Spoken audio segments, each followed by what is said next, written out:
Gentlemen, the time has come once again to discuss things.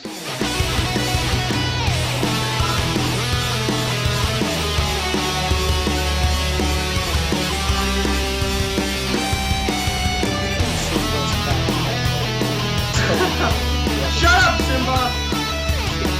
Hi everybody, welcome to another episode of Geeky Gentlemen.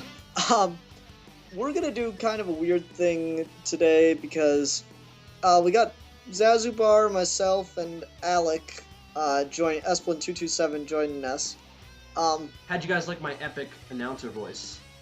It was kinda you needed a better summation of the plot. Let me put it. I just used Wikipedia, so because I wasn't expecting to read it out loud, Ian. Well, whatever. Anyway, so yeah, we're gonna be reviewing a movie that we talked about. But let me just first say, we were planning to do My Little Pony. They were planning to do My Little Pony. No, you're gonna come out and do that video with us. But I've never seen that and don't intend to. Neither did I, but it's gonna happen. Wouldn't Milan be pissed if the three of us just totally did it without him? No, there's no way I'm going through it without him here. No, we just, like trash talked it in this video, and we're like, it was a shitty show. And anyway. He watches this, he's like, you guys are so mean to me. That's exactly how but I would say it too.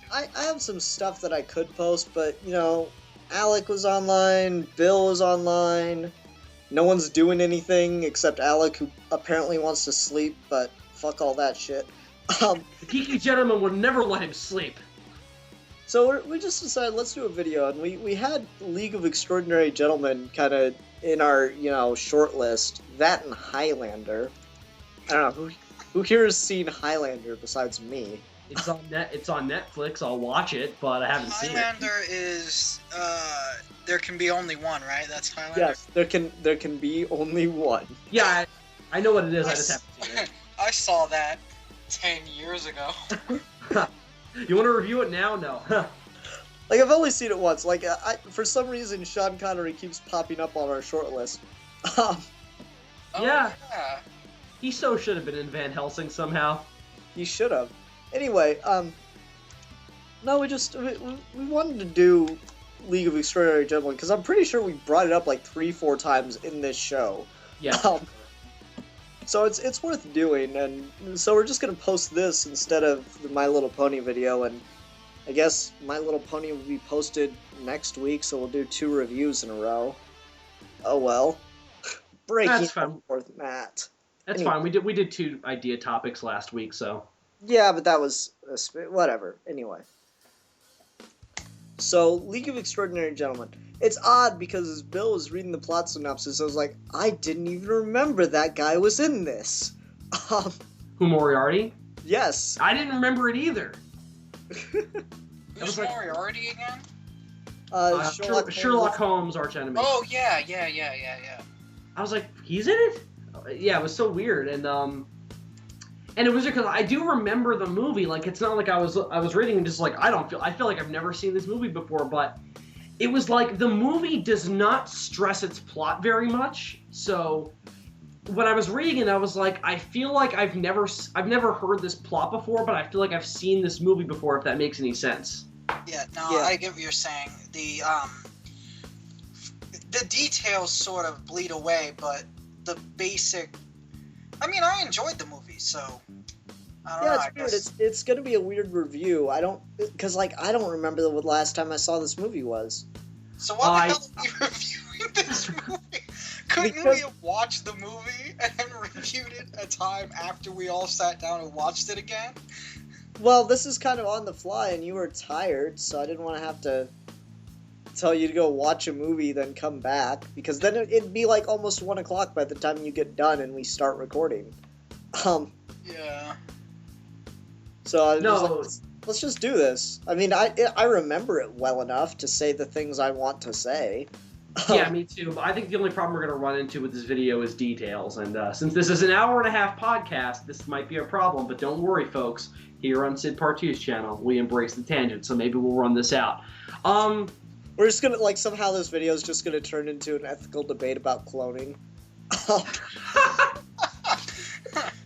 It's funny, I was watching a death battle earlier, the one between Justin Bieber and Rebecca Black, and thought it was hilarious. And there's a part in that where they talk about how a lock of Justin Bieber's hair got sold on, what was it, eBay for like $40,000, and Wiz is just like, and a Boomstick is just like, why the fuck would someone do that? And then Wiz is just like, I don't know, unless they were trying to clone him.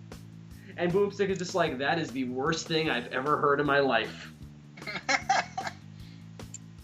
You know, I've only seen one of those, and it's Goku versus Superman.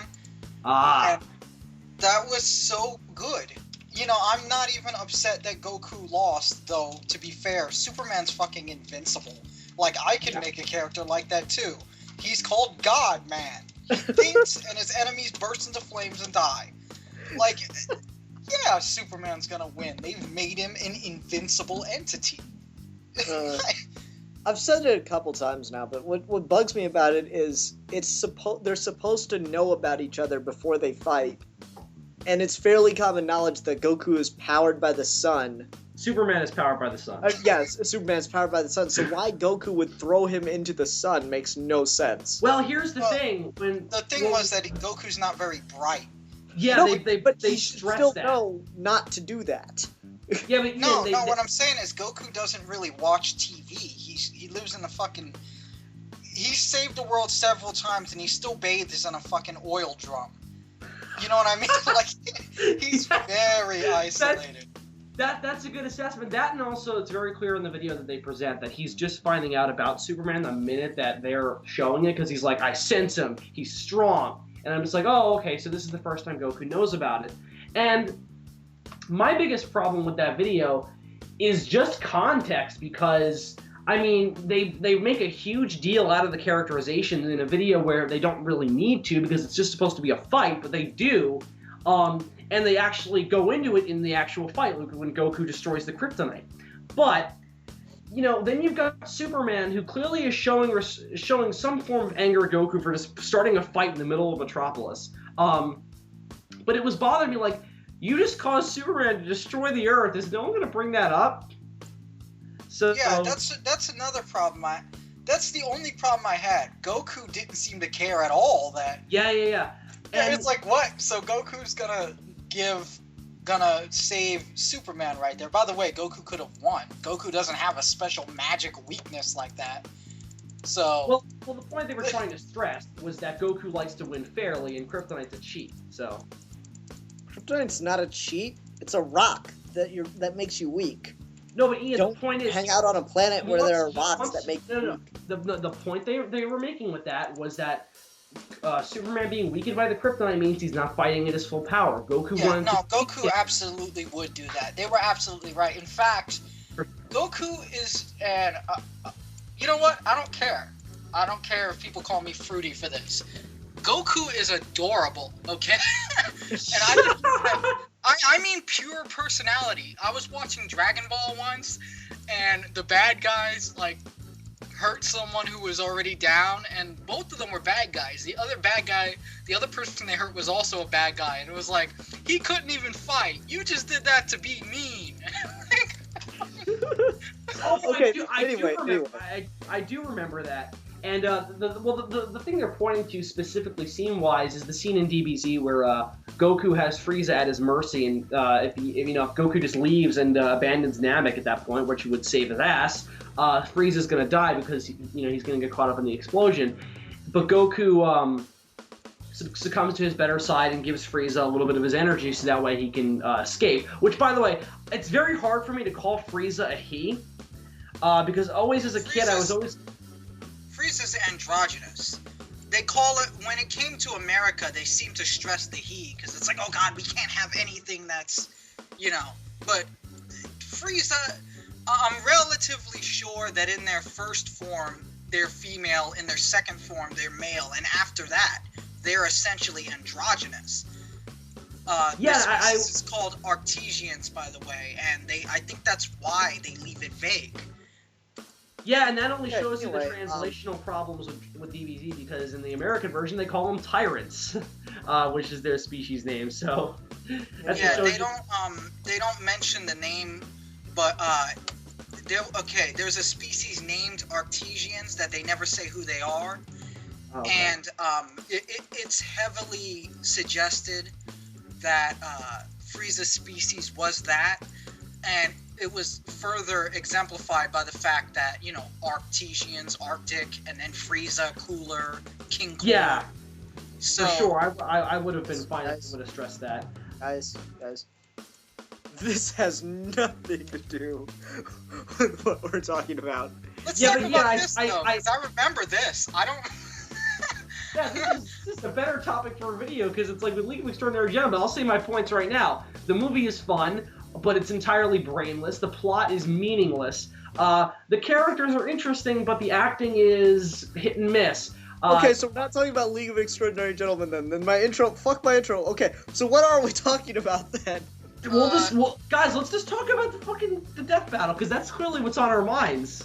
Okay, but So- let's be clear, though. I've only seen that one. I didn't even know it existed. I don't know. I mean, let's just talk about that specific one, Okay. and let's see where that. Because Ian, this might work better. Because let's just see where that takes us. Because, you know, me and Alec were just having a DBZ discussion. So let's see if that prompts us to go Right, anywhere that's else. fine. I'm just saying, I was like, I have no idea how we're gonna get like this in depth. Like it was at the beginning of the video too. Yeah. That's fine. I mean, we should have thought about Here's that. another thing, and people disagree with me about this. They talk about, you know, the Batman versus Superman dilemma and stuff, that one's doing it for selfish reasons. First, they're both doing it for selfish reasons, if you think about it. What are we what talking is- about? The nature of Superman, just... I'm going to compare it to Goku, but I think Goku would probably be the one character that really is more pure than Superman. And I know his Saiyan nature seems to be against that, but yeah, Goku's technically brain damaged. So, Yeah, actually, technically he is. That's the scary thing. He's not just stupid because he was raised in the woods. He got hit in the head as a kid. So yeah, he's actually brain damaged, and there's darker undertones when it comes to certain elements in Dragon Ball Z, but redemption is also there.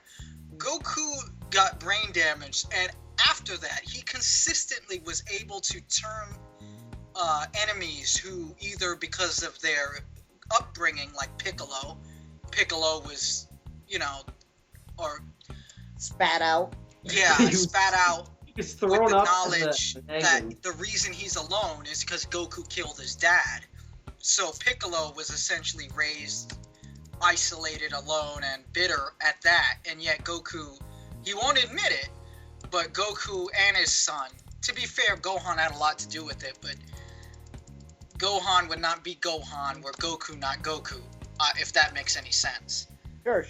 And then Vegeta, that's the most surprising thing. Vegeta is my favorite example of it, because Vegeta is my second favorite character in Dragon Ball. That being said, he's also a very frustrating character. But Vegeta's even more impressive to me because you look at Piccolo, and who was raised alone, didn't know the full scope of the story behind what happened with Goku and his dad. Didn't know his dad was evil, none of that. But then you look at Vegeta, who was raised as this, prince of all Saiyans and the greatest, Saiyan warrior in the universe, and just bred for success and bred to conquer. And then he gets sent to Earth and he fights this low-class warrior who doesn't beat the shit out of him, but he beats him. And then shows him mercy. And there's this, I absolutely despise Dragon Ball GT, but there's one great episode in it where Vegeta is sitting in his house with Bulma, and they're talking about the past and how Goku has reached Super Saiyan 4, and how Vegeta feels like an old man left in the dust while Goku's out there fighting all these dragons. And he's trying to go Super Saiyan 4, but he can't even get to 3. And he spends the whole episode both complaining, having these monologues about how he hates Goku because he's constantly surpassing him, but then also flashing back to all the times where he flashes back to their first fight. He flashes back to when Goku got pissed off when Frieza killed him. Then he flashes back to when what was it, when he was Majin Vegeta, and then he flashes back to when Goku killed Majin Buu, and it's just really interesting to see this guy who was just this evil, malicious monster, this guy bred for nothing more than to destroy and conquer worlds and prove that he was better than everyone else, turned into kind of an ordinary person by the end. I mean, not fully, he's still Vegeta, but, I mean, you look how he is in GT, and it's really interesting. I think he's really the only good part of that show, and even then, he doesn't get enough screen time. Yeah, no, I heard GT was awful. I refused to watch it, but the thing about Vegeta don't is even by a try. wide margin. Vegeta is by a wide margin my favorite character. I always liked anti-heroes. You know, when I was a little kid, I liked the Green Ranger more than any of the other Power Rangers. That dude was just badass. I don't know why. He was just cool. Yeah, well, his sword looks like Godzilla. Huh? His Zord looks like I'm Godzilla. sorry, too many people talking at once. What happened? No, I'm sorry. I just said that his Zord looks like Godzilla. That's why he's the coolest. Yeah, also, I loved Godzilla back then, but... Oh, really? I liked Kaiju. Well, you know what? I'm just gonna not talk for the rest of the video, and you two can talk about Godzilla, and that's just gonna be this entire video. I did like Kaiju, but for some reason I always liked anti-heroes, and I'd say a giant homicidal monster is probably the definition of an anti-hero, so pretty sure Godzilla falls... Is someone, like, clicking a pen? No. I'm just hearing, like, a click sound, like someone's got a pen in Oh, yeah, that would be me. Okay, please stop. Okay, sorry. No, that's cool. I was just like, I'm like, that's really annoying. Yeah, I didn't think you could hear that. I'm gonna be honest, I'm grinding in the background. The Old Republic. So. Okay, I see. Yeah. Wow, out of context, that sounded kind of dirty, but... Yeah, I was like, what are you talking about? And then it said Old Republic, I was like, oh! I still don't know what it means. No, it just means you're trying to level up in an RPG. Okay, that's fine. Anyway, no, I always liked Vegeta too. Actually, weirdly enough, the very first episode of Dragon Ball Z I ever saw, and what got me into the series, was, what was the name of the fat pink guy with, like, the spiky head? Majin Buu? No, spiky Dodoria? head. Probably. Dodoria, yeah. The Frieza Saga? Dodoria? Yeah. Yeah, I saw the episode where, Goku wasn't even in it. Oh, yeah, it's where Vegeta kills Dodoria. Vegeta, the Frieza Saga was basically the Vegeta Saga. That was the best fucking dialogue for Vegeta ever. He was just so badass. Like... Well, like, hold on, real quick. Not just, like, that was the very first episode I saw where Vegeta killed, whatever the fuck his name is, because it keeps leaving my head. Dodoria. Yeah, that was the very first thing I saw, so, like, for me, I always thought, oh, here's the awesome main character that, kills aliens and shit. And then when I saw, like, the next episode of it, it was like, they're following Goku around, I'm like, who the fuck's this guy? Give me back the other spiky-haired dude. Well, actually, my first episode of DBZ was actually the episode where Goku goes Super Saiyan. Oh, interesting. Oh, wow. I started right middle. Completely missed the build-up for that then, huh? No, well, I went back and I saw the whole Frieza saga, and then cool enough that summer I got into DBZ. That was around the summer where Cartoon Network started showing DBZ Uncut, and they did the Saiyan saga. So I got to see it in order, and then of course later on I would go back and watch Cell, and then of course I watched Boo, and then I was pissed off with GT. See, the thing that bugs me about Dragon Ball Z is after Frieza, it just became let's reach the next level of Super Saiyan. Every plot was not right away. I'm gonna disagree with you up until I liked it up until the Cell saga. After that, I know people don't like it, but I pretty much think Dragon Ball Z should have ended. It was ultimate bad guy, and then after that, a pink monster that turns people into candy. Don't fucking insult my intelligence. Yeah, I'll have to agree with you. I think that the Boo saga is, at best, a mixed bag. I love all the stuff that they do with Vegeta, obviously. Yeah, Majin Vegeta is still one of the coolest things where you just... I never thought I'd say this. It was really cool when that character committed genocide. That was, you mean suicide? No, when he killed... when he blows up that entire side. Oh yeah, that is the greatest few episodes, especially, guys, I mean, you guys gotta be honest with me. Seeing Goku and Vegeta have a slug match as Super Saiyans is just awesome. Oh yeah. Oh yeah. Well, that again, if you notice, start from that point. Start from when the Buu saga starts, and you can literally see the series going downhill. There's still really awesome parts the closer to the Cell saga you get, and as you start progressing, like Majin Buu, that was like in the beginning of the Buu saga. Remember? Yeah, that was very early on. Buu wasn't even awake And then yet. as you get further in it, you got these ridiculous Buu creatures. Super Saiyan 3 looks fucking retarded. I don't care if you like Super Saiyan 3. Wasn't that based off Goku's brother's hair?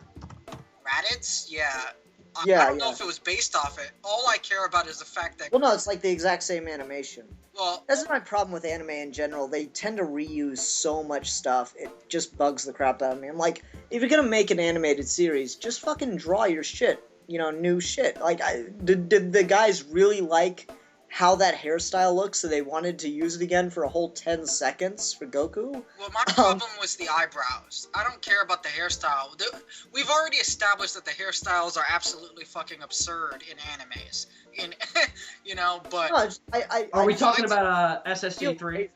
Yeah, It why feels doesn't he have weird. eyebrows? That's fucking retarded. I'll just get my opinions out there on Super Saiyan 3. It's a really great idea how they set it up as being this unholy, like, huge, ungodly level. But once they do it, it's so anticlimactic, and I agree the design is not very impressive and just downright ridiculous. I like the eyes a lot, though, because you see Goku's pupils inside of the green, which I think is cool. The eyebrows don't bug me. I think that the hair it takes it too far.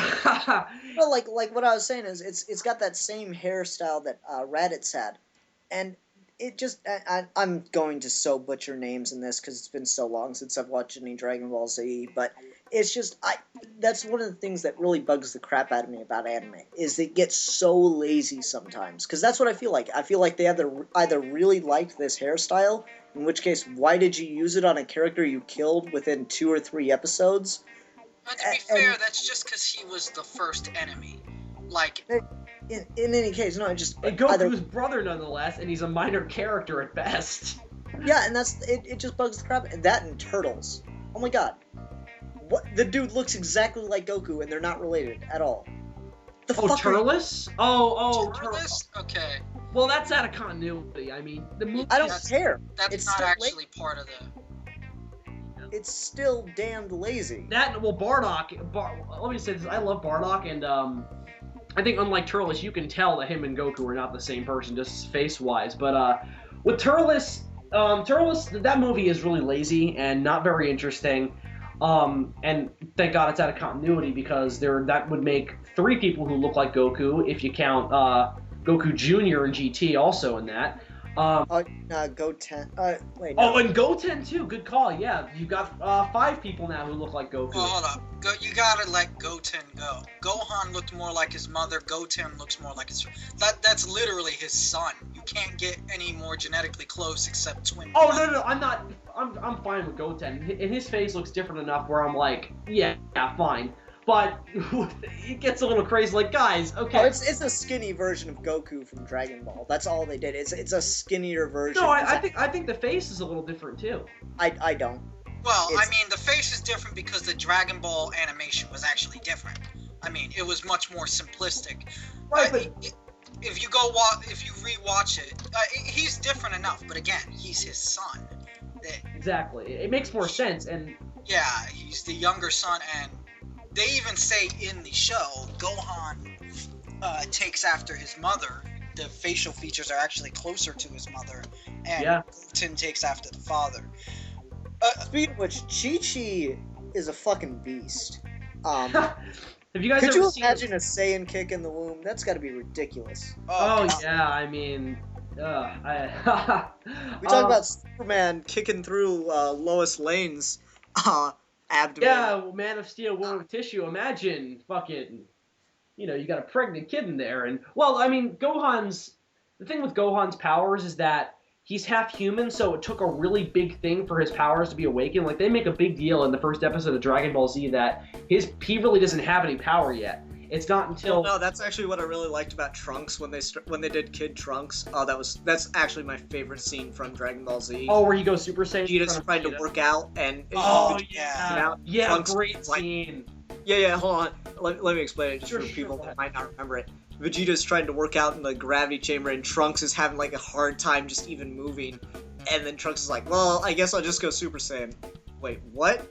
And he just turns in, like, no effort and starts, doing laps around the room in, like, seconds. Yeah. And Vegeta's like, is this what the ultimate glory of the Saiyan race has been reduced to? A child. Now let me say this: I half love that, and it also half bothers me because then later on in that saga, when you've got Goku and Vegeta beating the shit out of each other as Super Saiyans, it almost kind of diminishes it because there's so many guys now that are glowing gold with golden hair.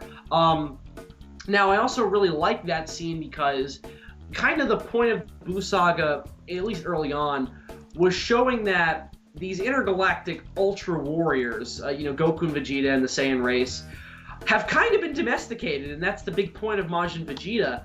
And I really like that scene with Trunks, and also the scene where Goten does it too, because it kind of embodies that. You've got these two kids sitting at home in earthly clothes, and very casually they just go Super Saiyan. So yeah, I always loved just. I like that thematically, but I hated when Trunks got longer hair in Dragon Ball Z. I liked the where it cut off about his chin because it just looked cooler when he went Super Saiyan as opposed to when he did it with the longer hair and the body armor. Oh, you mean when he had like the ponytail going on. Yeah, I didn't care. In the Cell Saga. Yeah, that bugs me too because they give it a reason because he trains in the hyperbolic time chamber for a year. And I'm just saying. I thought it looked better. That's fine. I agree, but they give a reason for it. That being said, Ultra Saiyan Trunks does look pretty beast, except he looks just like Broly, but still pretty. I'm gonna have to look it up real quick. Broly. Let's talk about Broly. Yeah, one of the DBZ movies I wish was just officially in continuity because it's awesome. But isn't that?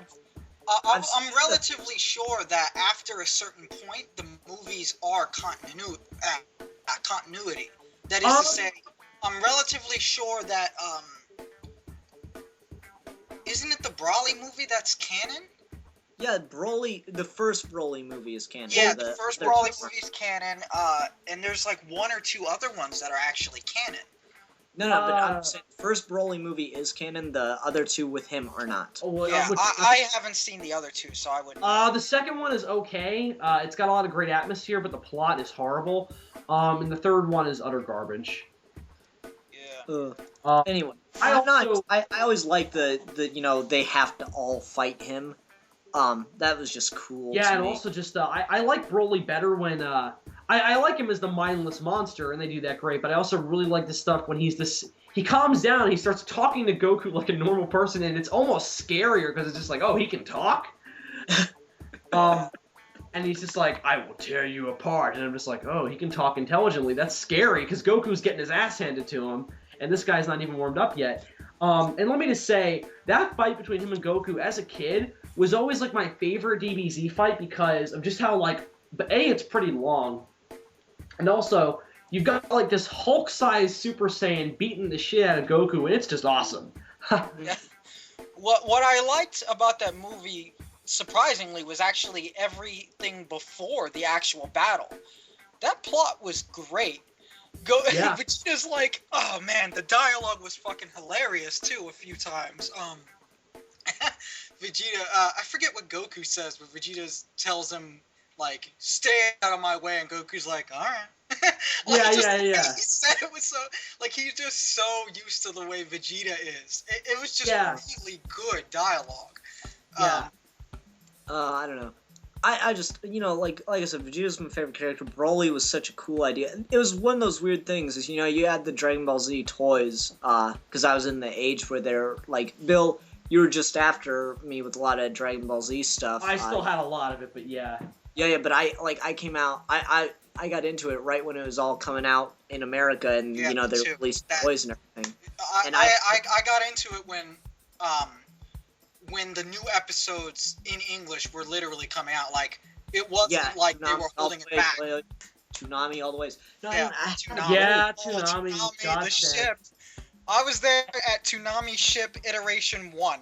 The gray and blue one. Fat Tom, Fat Tom, man. Yeah, man. No, but I had a Broly Oh, Toonami. action figure, and I didn't even know who the fuck it was. Yeah. And then I saw, like, oh shit, this guy's got a movie. I must watch it. Again and again and again and again, and then I must make my mom buy me a new tape because I destroyed this one. And then I must watch it again and again and again. Well, again, see, that's the thing. I think I was into it a little bit because there was no... Okay. How did you see... What, did you see it in subtitles? No, it was... No, it was all dubbed. For me, at least. Yeah, I get it. That wasn't out. Like, I literally went to the store, and that was back VHS. I was buying... Yep. That's why I said I had VHS, too. because I watched it so many times. Yeah, it's just crazy. But, Dragon Ball Z, nowadays, I don't know. Just, it's kind of hard to explain. The feeling it gave me, to be fair, that was like one of my first animes, and it was so different. Now we understand that there is almost no possibility of those characters dying. They have like 2 sets of Dragon Balls. Goku could always just instant transmission to the And new also... character. But the first- point, wait, I was making a point. Oh, sure, go ahead. That was the first anime I had really seen, and the fact that there was actually a chance that these characters could die, there was a real sense of danger, is the reason why we were able to sit through all that filler. All that build-up actually meant something. It's like, holy shit. It was a feeling that the good guys might actually lose. You know what I mean? Because like the Frieza saga was the most amazing yet drawn out ever.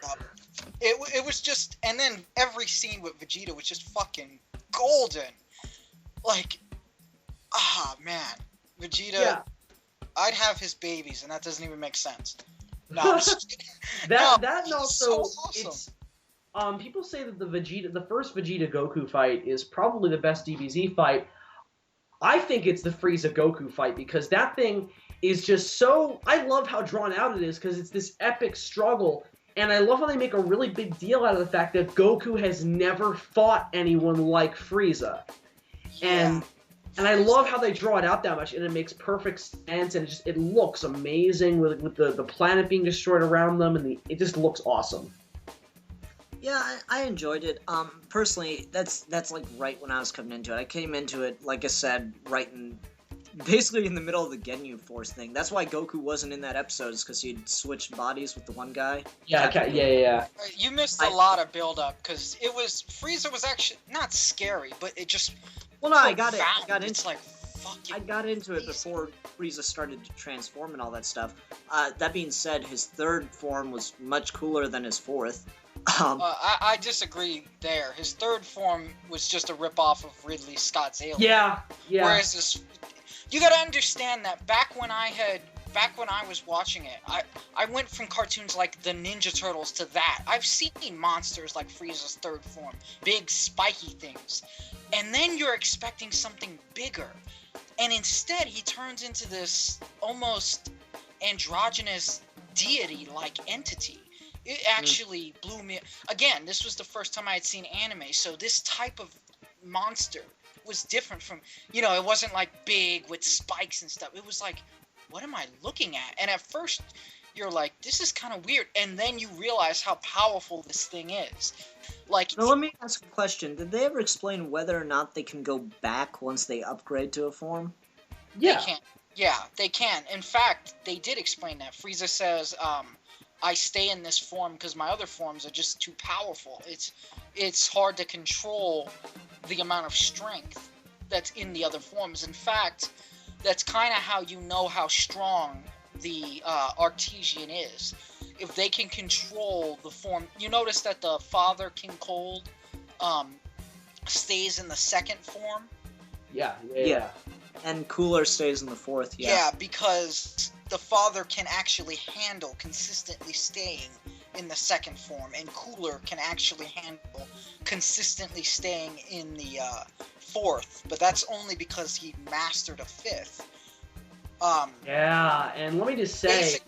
Basically the cycle is they find a new form, they, when they're in that form, that their ultimate form, they're constantly losing energy. Frieza was... Goku's power level, and this was back when power levels actually kind of meant something. Goku's power level ended up being, what was it, like 18 million? And it was 16 million, and it was constant. At what point? When he went Super Saiyan. And it was it was like 12 something. Their whole point either way, my point is that it was constantly rising as he was fighting, whereas Frieza was whatever million, and it was constantly dropping because in their ultimate full powered form, if they haven't gone to the next, if they haven't mastered it, it's unstable. Right. And a big... Go on. No, I was just gonna say, and a big point they make with the Saiyans is that, and a big thing that why this one Super Saiyan is able to do what no other Saiyan could, kill Frieza, is because the difference with other races and the Saiyans is that Saiyans, as long as they're fighting, they're getting stronger. And then when you've got a Super Saiyan, it's basically, you're fighting an uphill battle. Yeah. They're just, you have to kill them quickly, essentially. Frieza actually did the right thing, just blowing up the planet. Yeah. Like, what? They get stronger forever? Yeah, fuck this. Yeah, and then Goku was like, hey, no, let's draw this out. And he's like, fuck. Yeah. Well, like, here's the thing I liked about it. I like that Vegeta actually commented on it at one point with Cell. He's like, you guys always do this. You upgrade to this ultimate form that looks so much weaker than everything else. Yeah, I really like that. Yeah. I don't want to remember that. It's true. That's I mean, awesome. like, that doesn't look horrifying at all. It's, look at Cell's final form. It's the exact same trick they pulled with Frieza. So I do like the fact that they acknowledged it. Maybe that wasn't even in the original language, because that feels like an American acknowledgement, you know? I actually like that, because what it seems like is that all those muscles are condensed down, and instead of just being smaller, they're actually reworked to be more efficient. Like, I imagine they're just physically denser. You know what I mean? And then they can start building up again from that state. Just like Super Saiyan. They actually did get a little... Well, okay, they got bigger, kind of. But at the same time, it also seems like they got smaller. Yeah. And then they get big again, and then they change again. And all that muscle seems to be condensed down again. Alright, real quick. This is something Bill and I have talked about before. I know, Bill, you don't particularly care for Super Saiyan 4's visual look. See, I like it because I like that it finally calls back to the giant apes. Yeah, and Ian, I've always said this. I would be totally fine with it if it was gold. Otherwise, it would be perfect. My only problem with that design is that it doesn't look like a Super Saiyan form. It looks like randomly crazy looking Saiyan. And when I first saw GT, and GT was actually premiering when I was in the DBZ. And when I actually came into it right when Goku, strangely enough, was going Super Saiyan 4, right in the middle of the Baby Saga. And Goku, when he first transforms and you see the red tail, I was like, did Goku turn half raptor? Because the tail looked dinosaurian to me. And I was like, what the fuck? And then they pan out. It's like, oh. Yeah. Abandoning the ape and going raptor. Yeah. That would be awesome. Yeah, the color was weird because it wasn't brown like the ape, and it wasn't gold like it was supposed to be. Their mythology established that it's and also Golden Uzuru. Exactly. Golden or Zuru? Can you? What's the second when word? the first Super Saiyan, the first Super Saiyans were only able to maintain Super Saiyan in Uzuru form. That is to say, they were right on the cusp of going Super Saiyan. Uzuru multiplies your power by 10. So what is Uzuru? The giant ape form. The giant okay, that's what it's called. Uzuru. No, I didn't know the word. I'm like, okay. Damn it, Ian, get the hell out of this conversation. No, I'm kidding. Nah. No, fuck you. This is my like shit. Team 4-Star, you should be like, fucking weeaboos! I love that shit. Tien is awesome in Team 4-Star. But anyway, the John. Oh, wait. Hold on, real quick. So you remember the DBZ fighting games they were releasing for a while? The Budokai. I had my friend Phil and I, we were playing those constantly over at my friend David's house because that's where we just hung out at, and I'm sure his mother loved that. But anyway, we were playing Dragon Ball Z fighting games like constantly, and every time we were picking characters, my friend David would just be like, pick Tien, and everyone kept telling him no, and he'd go, but he has 3 eyes, he can see everything coming. Yeah, Tien is actually, he's pretty strong, because I never played. I mean, obviously, when you're a teenage kid, well, not teenage, when you're a adolescent kid playing DBZ games, you're fucking going for the Super Saiyans, no matter who it is. So, or either that... I like to try to... You know, I was never good at fighting games, ever. No, I was just mash buttons, yeah. I played that, and, like, randomly I somehow turned into a great ape and won a fight. I was like... How did I do that? Oh, so there must have been Budokai 3, because you couldn't do that till Budokai 3. Must have been. I don't know. Yeah. I turned into a great up and was like, make me do that again. See, I wish... I think I was well... DBZ, okay, here's what happened. Team 4-Star made me fall in love with Dragon Ball Z again. Me too. That's what it is, because I was so sick of Dragon Ball Z, and I was kind of sick of people talking about Dragon Ball Z, only because there are so many animes that are not getting talked about at all. Like, Ergo Proxy was amazing, you know what I mean? That was just good sci-fi. No idea. Yeah. Exactly. Ergo Proxy is phenomenal. The animation's great. The Texanolays, though I have some issues with the pacing. It seems a little pretentious, if that makes any sense. It probably doesn't.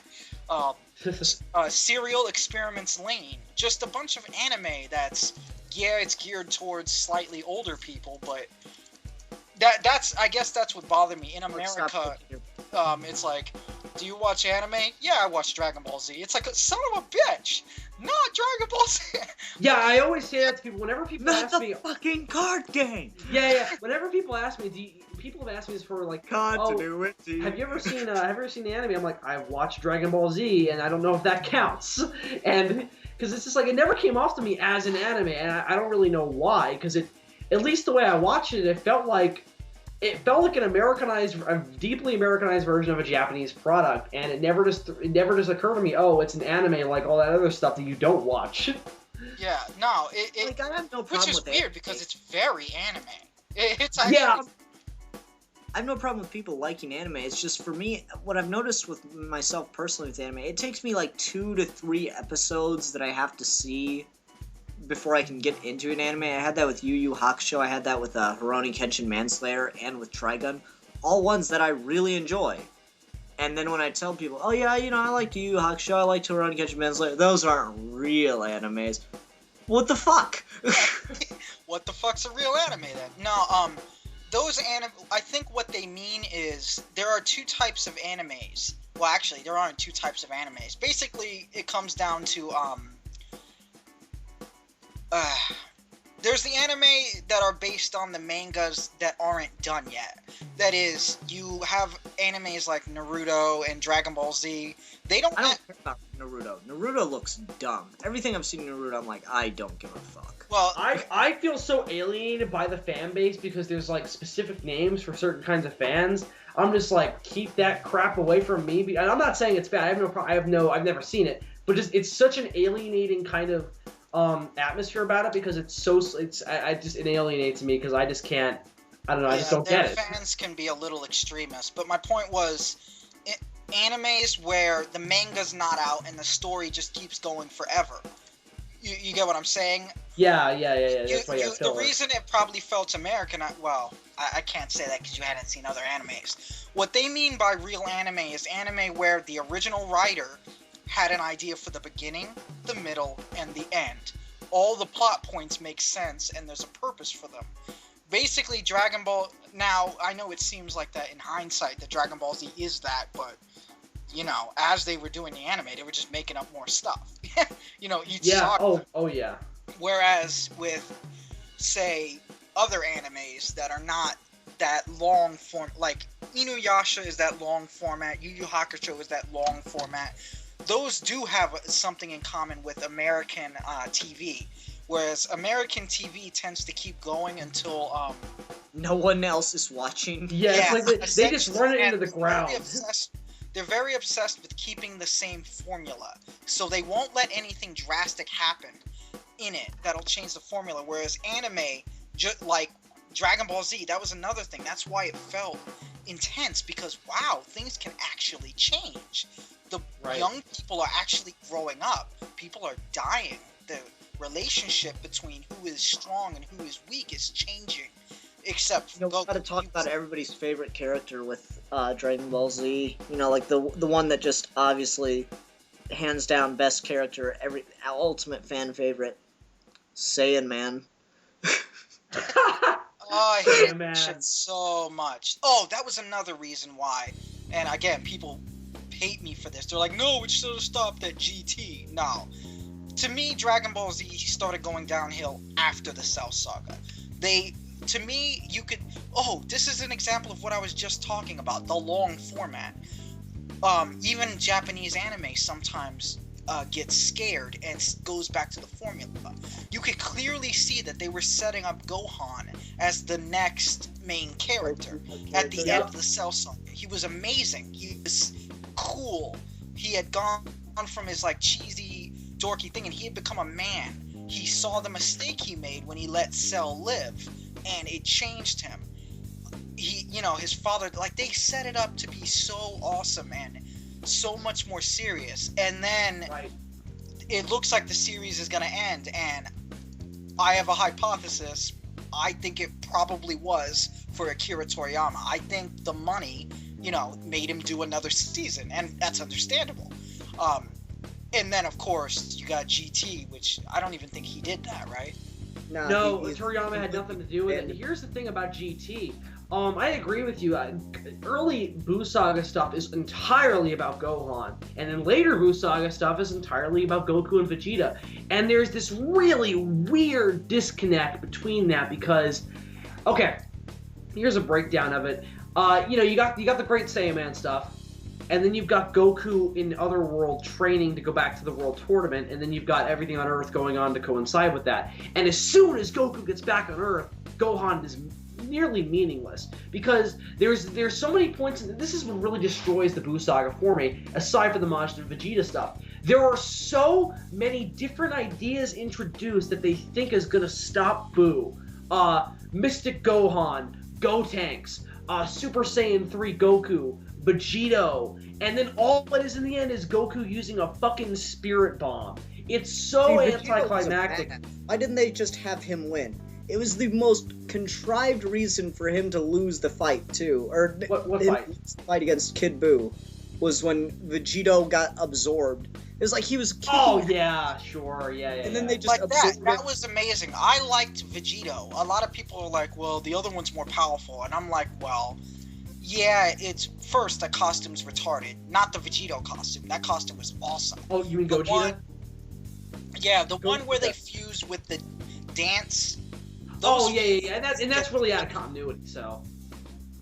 Yeah, I don't know what's up with those gay costumes that are like shiny leather. Don't give that fruity crap to me. I love the Vegito. I liked Vegito. He was amazing. And then now we got Gogeta. He had a personality. Yeah, Gogeta is fucking useless. Like, he was kicking so much ass for like 10 minutes and then over. Most badass character the series has ever produced. Done. Yeah, exactly. And I was trying to get into a larger point with GT because the Buu Saga had that huge problem. In the end, I look back in the Buu Saga and I say there were certain things I enjoyed about it, but the ending is really unsatisfying. And then of course you have the stuff with Oob, and GT of course makes the big mistake of turning Goku into a fucking kid. And early on, in the first like 10 minutes. Just to be fair, I did love Chi-Chi's reaction to that. Yeah, but dude, it's a one-note joke, and I would be totally fine with that show if they did it for 10 episodes, one saga, and then they made Goku an adult.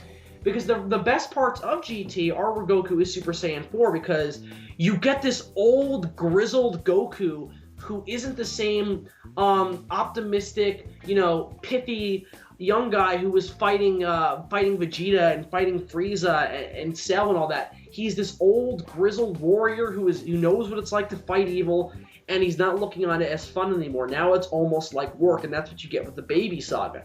And then he goes back to a kid, and it's back to the old Goku that we've seen before and is not interesting anymore. And exactly. My biggest formula. Yeah, exactly. And GT is very, very Americanized. And my other big problem with GT is that they establish Oob to be the next main character, and he's got some interesting things about him. He's a reincarnation of Boo. He grows up in this impoverished village, and he's trained by Goku.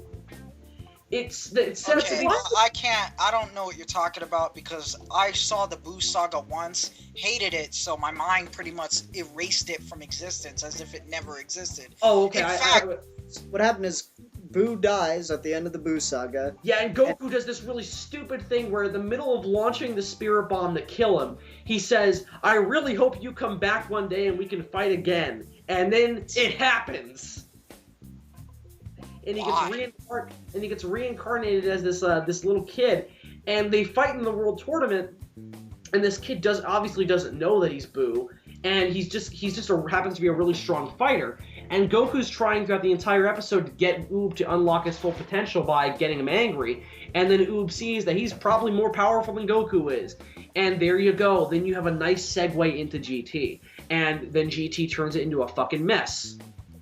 Yeah, you see they did it again. They were setting up Gohan, and you know what bothers me the most? And I think this was actually an FU to the fans, almost. They were clearly setting up Gohan. They made him beyond badass. I'm sorry, the best looking Super Saiyan is Super Saiyan 2. It looks the best. I'm surprised a lot of people are upset with the hair of Super Saiyan 3. How about the fact that it has no eyebrows? That's retarded. He looks like a Neanderthal. That is stupid. I don't want a huge brow ridge and no eyebrows. That is the dumbest part. He looks retarded. In the literal sense, like he's missing a chromosome or two. Like, I don't want to see that stupid crap. The hair can be cut or whatever, but he had no eyebrows. Whose design idea was that? No eyebrows. Okay, anyway, I'm done whining about the eyebrows. My point was that... Are you sure? No, but Alec, if you need like 10 minutes to talk about how you don't like the eyebrows, it's fine. Go ahead. No, I seriously hate them. And everyone's like, what about that hair? I'm like, Raditz had that hair. The hair's stupid, but, this is anime. They all have hair. But they also all have eyebrows. Why didn't he have eyebrows? Frieza doesn't have eyebrows. No, I'm kidding. Huh? No, anyway, eyebrows. You guys reminded me of something a little bit ago. I love that. I remember I saw this meme that just cracked me the fuck up. You remember how Gohan beat Cell by, how Goku was helping him do the Kamehameha wave from beyond the grave? Yeah. Like, they took that, you could see, like, the, slightly see-through Goku behind Gohan, yada yada. Yeah, he's powering up the charge because Gohan can only use one hand. Yeah. Alright, so, like, someone took the screen cap of that moment, and then they put, "This is what it felt like when you were in an argument against your mom, and your dad took your side." That is fucking hilarious. That is awesome. It is so you were in an argument, and your dad took your side. Oh. It was this big, huge wave of power. Yeah, and I'll agree with you there, Alec. The thing I like about Gohan Super Saiyan 2 in that saga is that there's a very clear distinction between Super Saiyan 2 and ordinary Super Saiyan. Because with his ordinary Super Saiyan, it's just his hair gold. And the problem with Ascended Saiyan Goku, as they were calling it in the early Cell Saga, and Ascended Saiyan Vegeta, is that they're the same exact fucking character with bigger muscles, and it doesn't look right. And then you introduce Gohan, and there's this big explosion of power, and it looks awesome. And he kicks the hell out of Cell, and it's just like and everyone always complains that that Super Saiyan 2 isn't distinct enough. And it's just like, well, they did it now, but they're just going back on it because Gohan's older and he cut his hair. Yeah. So I It wish just they would looked have. really fucking stupid. Also, I hate Saiyaman. That's dumb. If you actually look at why they did Saiyaman, they did that because they realized that they were gonna renege on that. They weren't gonna make Gohan the next main character, so they needed a way to, and I believe this with every fiber of my being, I don't care what anyone says, they purposely diffused Gohan's coolness so that they could bring Goku back. They had to undo what they had done. Yeah, that makes sense. It was just a constant repeat of immaturity. And granted, we're talking about Dragon Ball Z, but still. As someone who never liked Gohan, I thought it was hilarious. Yeah. It made me laugh. They made me like Gohan in the Cell Saga. He grew up. He grew out of his whining. You know what I mean? He became a man and he left all that childish shit behind. And then they're like, wait, we want to make $1 jillion more with Goku. So let's bring Gohan back and let's bring Goku back and make Gohan a fruitcake. So they did that. And you know what? And you know what really puts the icing on the cake, and shit-wise, I mean, is when they the icing on the shit wad. The icing on the shit wad is in the middle of the Buu saga when Super Buu is knocking around. Goku loses his time on Earth because he had that huge fight with Vegeta. So now no one is there to fight Buu because Vegeta's dead, and all you've got is Gotenks is absorbed. And I think Piccolo is down for the count too. So all you've got is Gohan. So there's this, and that's when Gohan unlocks his true potential, and it's the magic potential thingy. And there's this great scene where Gohan goes up to the Supreme Kai's world and trains with Goku and the Kais to become this ultimate being. And he unlocks this sword from this stone. It's just this really great scene. And then he flies back down to go fight Super Buu. And he asks the guy who takes him there, can you give me the same outfit as my dad? And it's this great passing of the torch. Yeah, And then there's this really great shot where Piccolo looks up, about to be killed by Super Buu, and he sees Gohan flying down. He's like, is that Goku? And it's just this great passing of the torch. And then there's this great, short but still great fight between Gohan and Super Buu. And there's this great moment where Super Buu's like, so what are you gonna do? And Gohan's like, I'm gonna kill you. Yeah, that's badass. Yeah, and then they fuck it over because Gohan gets absorbed, and then, it's up to Goku and Vegeta again. Yeah, no, it's just pure, it's just bad. It's just not good. I'm sorry, Dragon Ball Z should have ended at the Cell Saga. And you know what? It seems like I'm not the only one who thinks so, because they're rectifying that. You know, this new series that's coming out actually takes place in between the Cell Saga and the Buu Saga. Oh, you mean the Dragon Ball Battle of Gods thing? The movie? Is that what it is? Yeah, it's a movie, and no, it takes place after the Buu Saga, because there's Gotenks in it. Oh, then that's not what I'm talking about. I'm saying is that with Tarble? Oh, no, dude, that's an old thing. That's Yo, Son Goku and his friends are back. That was a reunion movie they did for the 20th anniversary. That came back in 2009. Oh, okay. And that too also takes place after the Buu Saga, because you've got Vegeta's just in the battle armor again because, and Gohan's an adult. Dude, is this the thing with Vegeta's little brother? Yeah. And that was dumb. No, it was alright. I mean, it was nothing special. I'm just saying Vegeta having a little brother was dumb. It was alright. I liked it. The way they explained it actually kind of makes sense in that Vegeta's little brother was weak, so he was sent away. Yeah. To be like a little pussy bitch, like almost like he was retarded, and Vegeta didn't want to acknowledge his existence. Yes, Bulma was like, I've been married to you for like a good 2 years, or no, more like 10 years now, and you've got a brother I never knew about. And yeah, no, I haven't seen it. That's the only scene I saw. I could have sworn something takes place, or is taking place, or is gonna take place. Something is. Oh, dude, you know what you're talking about, and I can guarantee it is that you're talking about the destruction of the Super Saiyans thing, because that does take place right after the Cell Saga. It's with all the Super Saiyans and Piccolo. There's Teen Trunks in it, Teen Gohan, and they all go up to go fight these Tuffles that come down to kill all the Super Saiyans, and they bring back all their old enemies, and is this ringing any bells? That could be it. Because I haven't seen anything other than the main Dragon Ball Z and some of the movies, and also the fuck was I gonna say? You're going to say that Dragon Ball Z was the greatest part of your childhood, and you're going to give me something to wrap up on. I actually have one more thing I have to say. No, we're good to talk. I was just making a joke. Oh, okay. No, but I was just gonna say, yeah, we're getting a new DBZ movie next year, and it's looking pretty cool. It's they're retconning GT, which of course I'm happy about because I fucking hate GT. And they're turning Vegeta Super Saiyan 3, which, you know, we're not fans of the design here, but whatever, it's still cool. And it looks really interesting because they're having Goku and Vegeta fight these like ancient gods. Wait, when does that take place? It takes place after the Buu Saga. How could that possibly take place after the Buu Saga?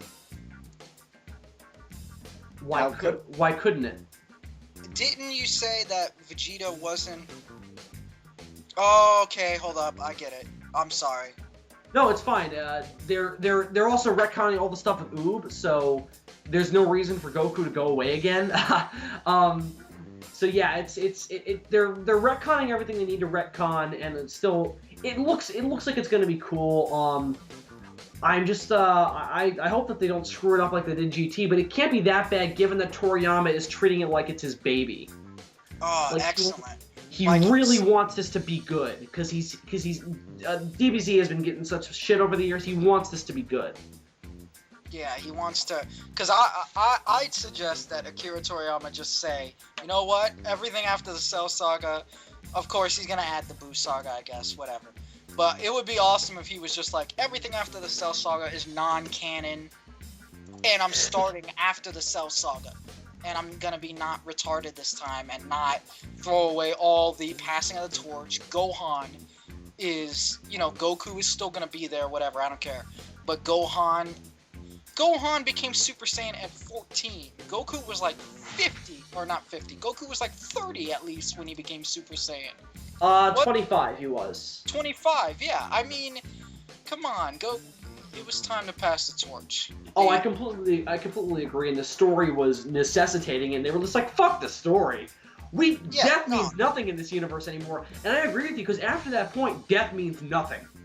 Yeah, exactly. But it's like...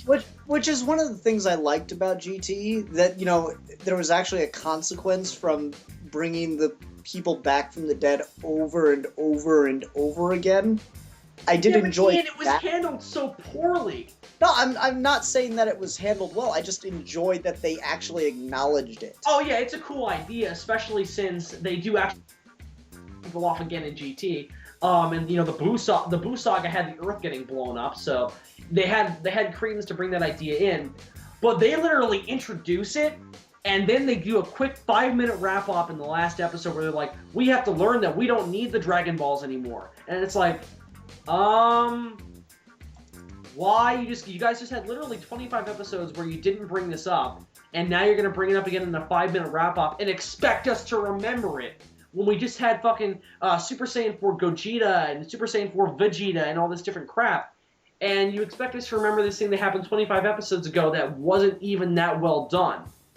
Yeah, I don't even know what you talk about. I know very little no, about I it. know you haven't seen GT, but... Well, no, the thing is, in GT, what happened is the Dragon Balls turned into evil dragons because they'd been corrupted by all these selfish wishes. Basically, how they explain it is that the Dragon Balls can be used every year, but they're really not supposed to. It's a little stupid, but it's also kind of cool. That basically every time someone makes a wish on the Dragon Balls, dark energy builds up inside. And that while the Dragon Balls can be used a year later, they take at least 1,000 years to get rid of the dark energy. So there's a build up.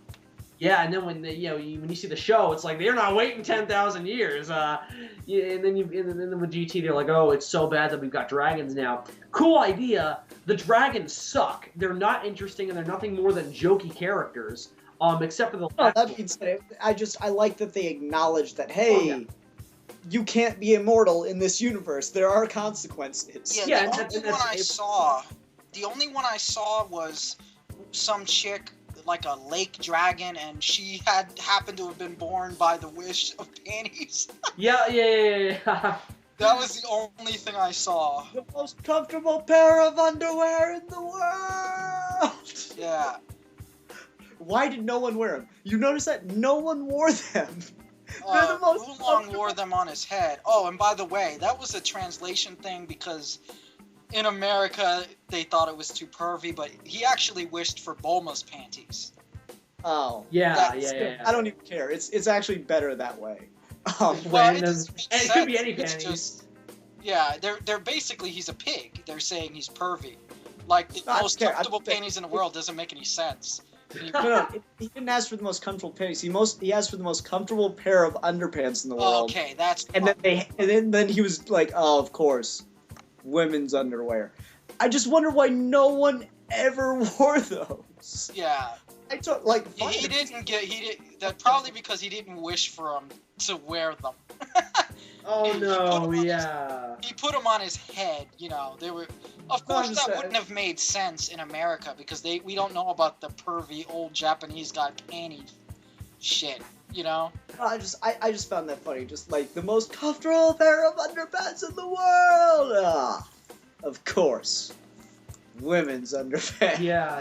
Yeah, he didn't say that in the Japanese version. He said something pervy. And then he put all his panties on his head. I found that funny. I found that hilarious. That was good. That was a good dub change. Yeah. Because I find that more funny than him asking for women's underwear.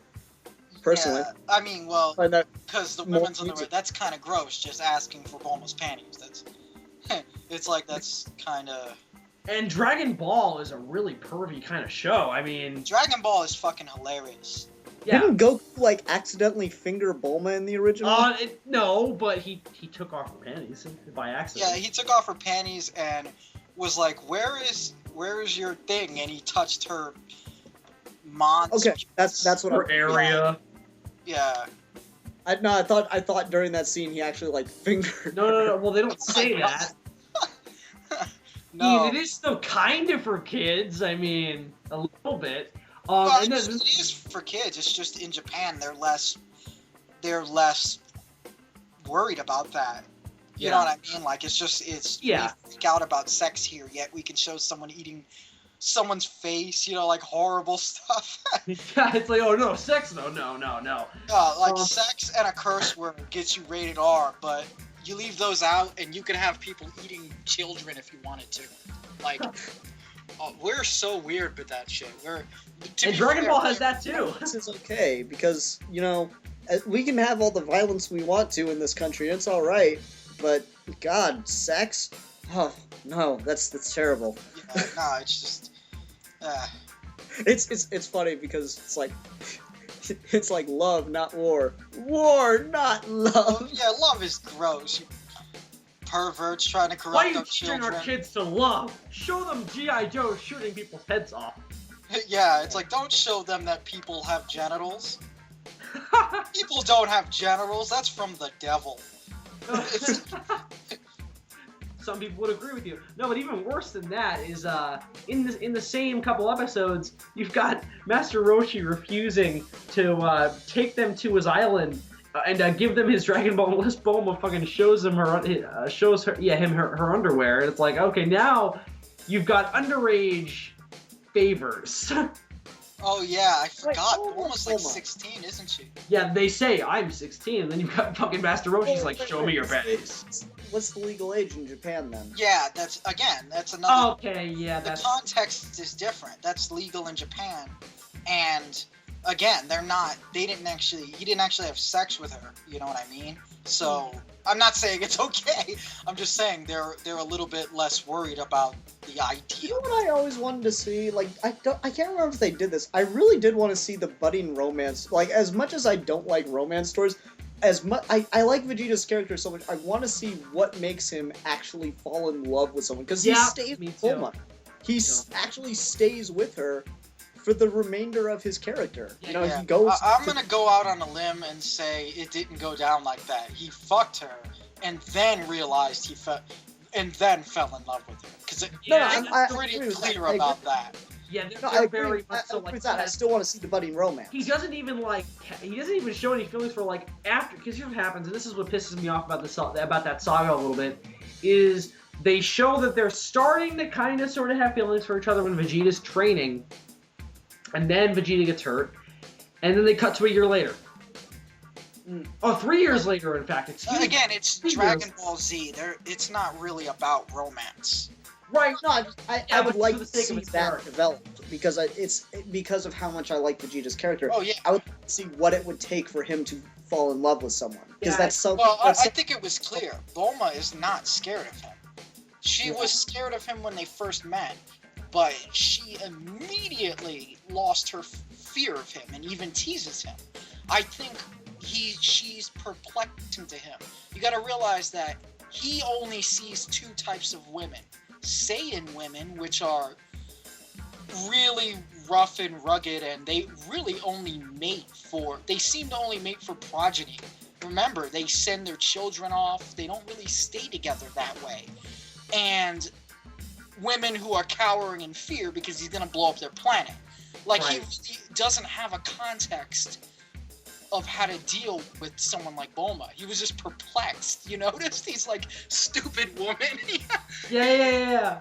And that's what I think it is. It's just she's not afraid of him. I haven't seen those episodes in a while. What I was going to say, though, is I would like to see a little bit more development on that if they ever do go into it. Here's an interesting thing to see. Hold on, real quick, Bill. Let me finish. I would like to see that, because for a character like him, we're such, essentially a Spartan in space kind of thing for him. Yeah. It would be interesting to see what it would take for him to fall in love with someone and how that would work. I agree with you, Alec. He probably fucked her and then fell in love with her. So I would not mind kind of like a serious version of Knocked Up. Yeah. And here's an interesting thing, because in Budokai 3, the game, they kind of play around with different POVs of the stories of DBZ. Like, they do almost like alternate universe things, and they do one for Vegeta where he actually beats Goku. Oh, cool. And heard about that. Yeah, and at the beginning of that, when because you can fly wherever you want, and he flies to Kame House, and he sees Master Roshi, and he sees Bulma there, and he brings up, "I feel something weird in my heart." It's so fucking goofy. It's just like, really? It's a little too far. In Budokai 1, actually, there's a really interesting scene, because Budokai 1 and Budokai 3 both do the alternate universe things. Budokai 3 doesn't do this, but what Budokai 1 does, I don't know if you guys remember this, if you play as Vegeta and you beat Goku, he goes Super Saiyan right then and there. Why? I don't know. Why is he mad? Okay, here's what happened. I just defeated a low-class Saiyan that I totally freaking expected to defeat. Here's what happens. I don't know. There's actually a good reason for it. He beats Goku, and then Yajirobe comes up to him and is like, "I'd like to work for you, because I'm Yajirobe." And he says, "Oh no, that's not what happens. I'm sorry, I'm relaying it wrong." Vegeta actually prompts him to work with him, like kind of like he does in the show, except it goes differently because he already killed Goku. And Yajirobe's just like, "Well, you already killed your own partner, so I don't want to be next." And he's like, "I didn't." He's trying to rectify. He's like, "I didn't kill him. He made me. He was weak. He was a Saiyan." And then he explodes and turns Super Saiyan.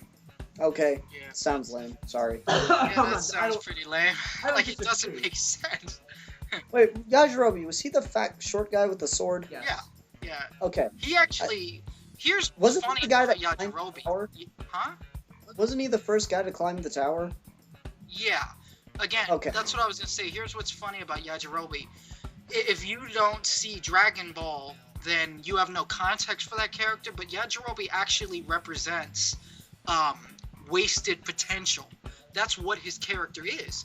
Because Yajirobe, when Goku first met Yajirobe, Goku couldn't even hurt Yajirobe. Goku could punch Yajirobe in the face, and Yajirobe could easily swat him aside. In fact, Yajirobe was eating some of Piccolo's kids. King Piccolo. King Piccolo was spitting out kids before he did the perfect reincarnation where, you know, he gives everything he has to the only reason Piccolo Jr. wasn't King Piccolo was because King Piccolo was already badly damaged when he tried to reincarnate. Instead, he made a son because he didn't have enough energy to reincarnate. He was dying, you know, and he made a son to get revenge for him. But Piccolo Jr. obviously didn't have all of Piccolo's memories. Well, anyway, my point is, Yajirobe was actually more powerful than Goku when they first met. And whereas Goku trained really hard, you know, because he's Goku, Yajirobe just sat around and did nothing, you know. But he had to guard the tower with the cat. Well, no, that was after. Yajirobe knew the cat. He knew Korin because he did climb that, but he never drank the water, the sacred water, because he was just too lazy. He did. He wouldn't. He's like, I climbed the tower. Fuck that shit. And you know what I mean? Once I've done that, there's nothing else to do, man. Let's just sit back and smoke a joint. Yeah, I think I'd like him better if he was a stoner. Yeah, he would make so much sense. He's just like, Goku, come here, man. Got some Alabama Kush right here for you, man. Oh. And crushed up some senzu beans and mixed it with this shit. This shit is so good. It's unreal, man. I see my ex-wife, and I've never even been married. That's fucking awesome.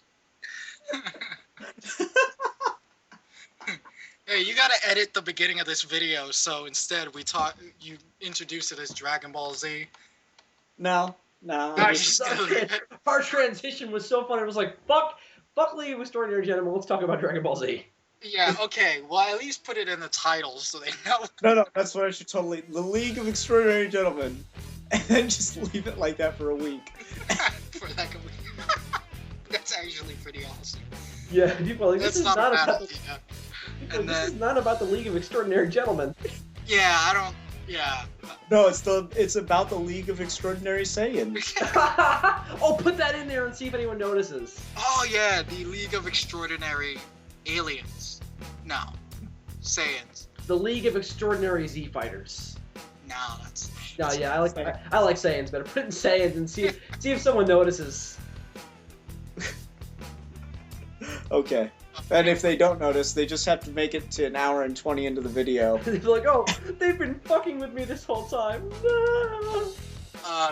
Speaking of, well, not speaking of at all, but Abridged. Holy shit. That was the funniest. Oh my god, Abridged was so fucking funny. I died. I've seen it. I did see one just dub of Dragon Ball Z, and they just dubbed when Kid Trunks and Goten are fighting, are about to fight Boo, and just some of the shit that they had fill in, and it was surprising how well the mouth flaps worked. Yeah, but Abridged is fucking. Yeah, that's not Abridged. Just one sec. Trunks saying, "Go Goten, go get the crystal meth," is hilarious. Yeah, no, no, Abridged is so good. Like, Abridged isn't even up to that point, but, I don't even, let me send you the running gag. One of the best jokes in that. It's the Frieza's running gag. Every time Vegeta was like, "You see, Frieza," because you know how. Oh yeah. Four times Vegeta was saying he went Super Saiyan and he totally didn't. You have to see this. Okay, we'll send the link then. Yeah, I'm sending it right now. You have to watch. Oh, this. is it bitch? Is it the bitch you just jealous of my? Yeah, bitch, you just jealous of my Super Saiyan. My Super Saiyan swagger. But no, that's not. I mean, that is what he said afterwards. But you gotta see the running gag. It shows the whole joke, all parts, and it is so funny. Who has already seen it? Here it is. My favorite character is Super Comic Guru. What's great is that if you wanted to, you could actually splice this scene into the video, because Abridged doesn't mind if you do that as long as you give them credit. And I would, because this is a great example of Dragon Ball Z Abridged. It is literally one of the funniest things I've ever seen. If you've seen Dragon Ball Z, I highly suggest you watch it as soon as possible. Yeah, I've seen the whole series, and it's fucking brilliant. Because what's I've great about it is... 38 times. Yeah, Hold on, what's great about it... Stop. Yeah, let him watch that. In fact, What I'm going to do is I'm going to pause the recording while I watch this, and I'm going to put an annotation in the recording for this time excellent. stamp. Brilliant. Yeah, it is really good. Oh, by the way, Team 4-Star, and I know you already know this, but that DBZ versus Goku versus Super. Yeah, he was the guy that voiced him, yeah. Yeah. See, it's weird. I didn't like the Goku voice, personally. I didn't think it sounded like him. Well, you know why they did that? Because they picked the Goku voice where he sounds really dumb. That in the Abridged series, Goku is really yeah. stupid. He's like a cross between Exaggerated. Goku and Peter Griffin from Family Guy, except without the sarcasm. He's just really stupid, but he's so awesome. Muffin Button. Muffin. Oh my God, Muffin Button. Yay! Get that muffin. Muffin Button. But I didn't build a muffin button. Jokes Ian still doesn't get. Oh, I'm telling you, Ian. No, Alec. The Super Kami Guru stuff is ungodly funny. Oh my God. Nail! Global warming. God. Okay. Nail! Abridged is so good that I am convinced that when we're done, when you watch it, you will have sex with either him or me, because you will be so grateful that he made you watch it. I don't think that's going to happen. I'm going to be honest with you, Alex. Okay, realize that you live far away. Maybe lower your expectations just a little bit. Yeah, okay, I'm exaggerating. I'm exaggerating, but no, in all seriousness, guys, it is... that show was so good. I have to have sex with you. Like Bill's just hanging out. Bill's just hanging out at home. He's like, watching some TV, eating some Cheetos, and all of a sudden he hears like this frantic knocking on his door. He's like, the fuck? And he gets up and he's just like, he sees it. He answers the door. He opens. He's like, Ian, where are you? I'm just like on his face, like making out with him. What the fuck? Like, oh God. It's like, Why are you doing this to me? I watched Dragon Ball Z Abridged. At that point, you're just like, okay, proceed. Nah. I'll have sex with you, Bill, but I'm a top. Just to let you know. You see, if you'd seen Skyfall, I could make a Skyfall reference here, but nope. Ow. No, I haven't seen that either, which sucks because the first two reboots were amazing. Casino Royale is genius. Quantum of Solace is just good, I think. Yeah, I think Casino Royale is genius and Quantum of Solace is actually great. I don't think it's as good as Casino Royale, but no, not even kind of. Yeah, not even kind of. But it's a great movie in my opinion. It is definitely good. It's a good Bond film, and what I really like about it is it really takes it back to Fleming, and that's why I always like with the Bond films is when they go away from the movies and they kind of like, okay, let's do something like what Fleming would have wrote, and that's really what Quantum of Solace is. Okay, let me ask you something, Bill. We were talking about it a little bit in the Captain Logan video. I didn't want to get too into it, Sure. but this is a much looser video. Oh, you don't say. No, why don't you like the theory that all the Bond movies are like? Hold on, let me explain real quick for people that don't know. There's this fan theory that all the Bond movies happen in the same universe because James Bond and 007 is a code name that gets passed on. And personally, I like it because even though I'm not a Bond fan, I like it because it lets everyone have their Bond and they're all just as valid. Okay, why don't you like it? Let me explain why I hate it. One, because you don't need it, because all of the Bond films before Casino Royale take place in the same continuity anyway, because they reference events in them. So you don't need that. All you need is the same exact thing that happens in comic books with the Marvel continuity. It just gets updated for the time. Spider-Man's origin did not happen 40 years ago. It happened X amount of years as he is now. More than that, it undermines the character of James Bond, because James Bond is a character. He's not just a name. And the big reason for that, and someone in your comments pointed it out, and I happen to agree, I think this is the biggest point, is Tracy Bond, his wife that got shot down by Blofeld. With this theory, that is completely derailed, because that is a huge point of his character throughout the entire film series beyond On Her Majesty's Secret Service. Every time that there's some point of contention brought up with James's character, they're like, you got your wife killed.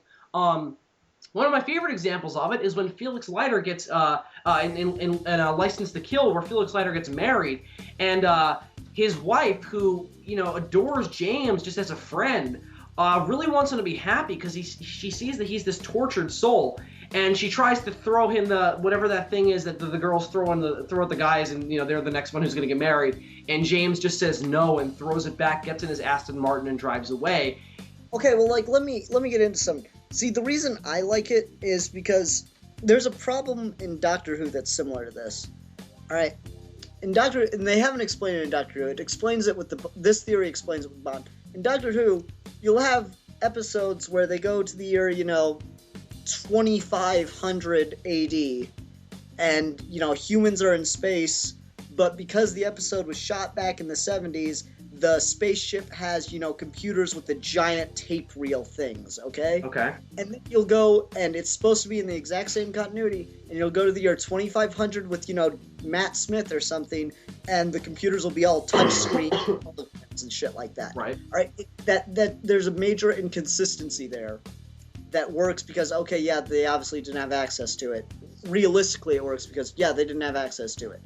All right, but then you go with the Bond thing, it doesn't work as well. It can't be the same character because you have Sean Connery who's running around with computers and things that were clearly meant to only take place in the 60s, 70s, whatever. And then you have things going on with Pierce Brosnan and Daniel Craig that are all modern. No, first of all, Daniel Craig is not in continuity with Sean Connery. Daniel Craig's Bond is a reboot. More than that, well, then with Pierce Brosnan, you got we have a problem. You're saying that it's a consistent continuity before that, but I'm relatively sure that each time they get a new actor, that is a new continuity. They never mentioned 006 in any of the Sean Connery movies. He didn't have like that doesn't work. Like, you gotta, you have to do a lot of stretching to make the continuities fit each time. Well, you have to do it with Marvel comes. Comics too. Huh? You have to do it with comics too.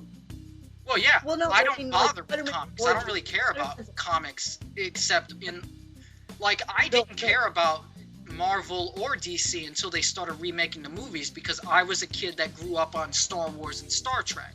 I was never into superheroes. That's fine, Huh?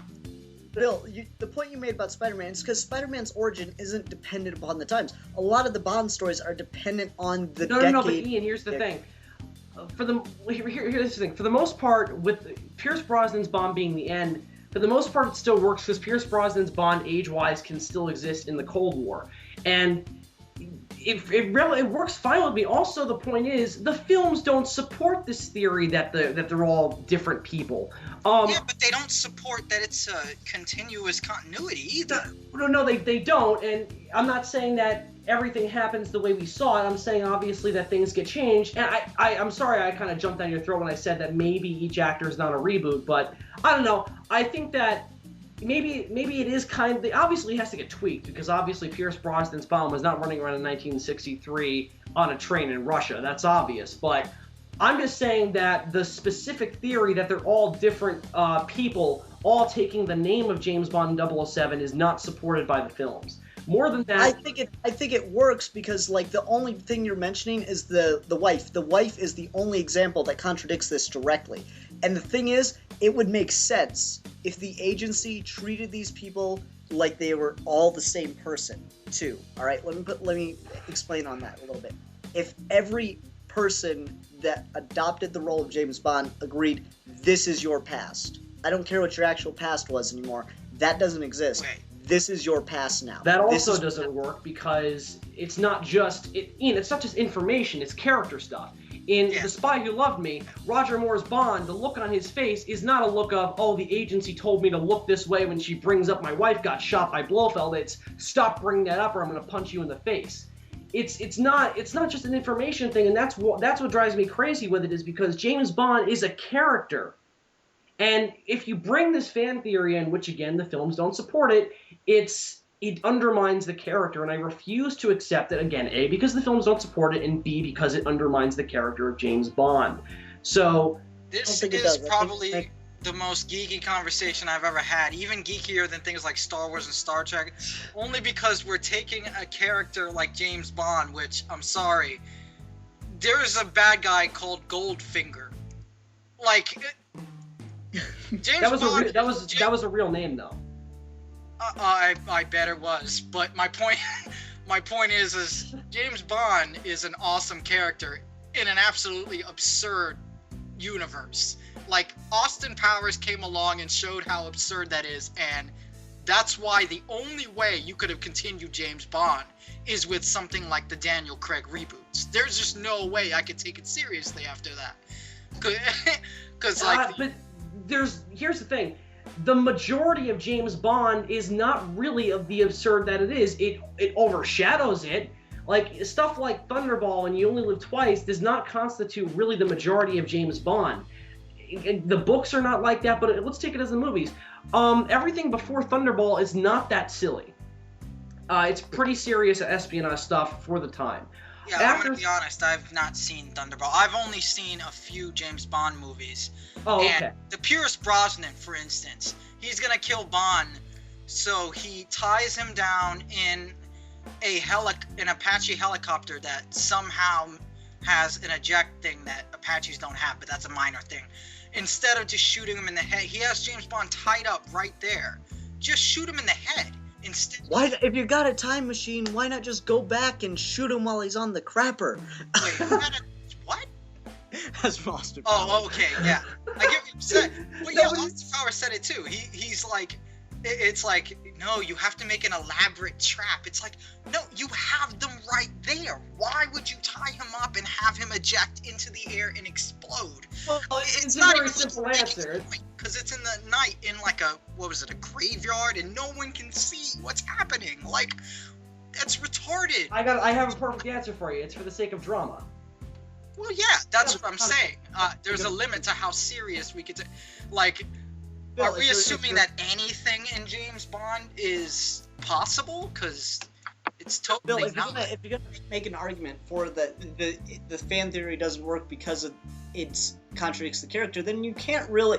You can, but you're on really shaky ground if you start to make. Well, it just works because it's good drama. Yeah, it ends up. It puts you on poor ground there. I'm just gonna say it doesn't contradict your argument, but it doesn't. It makes it seem like you're arguing just because you don't like that theory. It weakens your stance on it. And I apologize for that, but I'm just telling you guys, the movies do not support that theory. I don't care if they support it. No, I like it's just a fun thing to think about. Oh, no, that's fine. A series that isn't really big on continuity. Like, no, it's not, and that's the big important thing, is that James Bond is not... I'm not going to sit here and say you have to see every James Bond movie to understand it. I mean, that's not the case at all.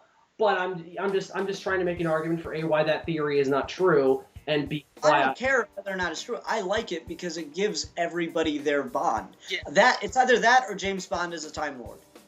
Ian, but I don't need a stupid explanation like that for it. I mean, it's not stupid, but I don't need an explanation. Actually, I prefer Time Lord.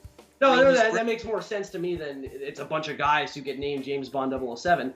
Okay, let me ask you this. Because then why do you need the 007 if you've got different names? Well, the 007 is an agent designation. Also, the James Bond... What kind of spy tells you his real name all the time? It's like, I'm Bond. James... Like, what kind of spy tells you his real name constantly? Guys, one sec. Bill, let me ask you this. Would it piss you off if the movies adopted it, and because most of the actors that played Bond are still alive, what if the movies adopted it and we got a scene with all of them together? Would it piss you off? I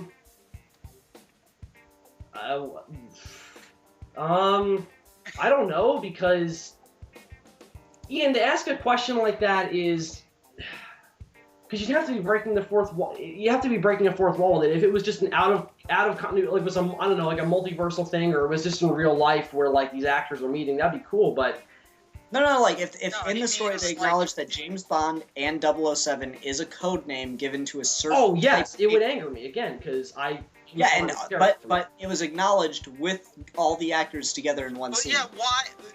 I always thought. Now, I didn't think that James Bond was a cold. I didn't think that there were multiple characters.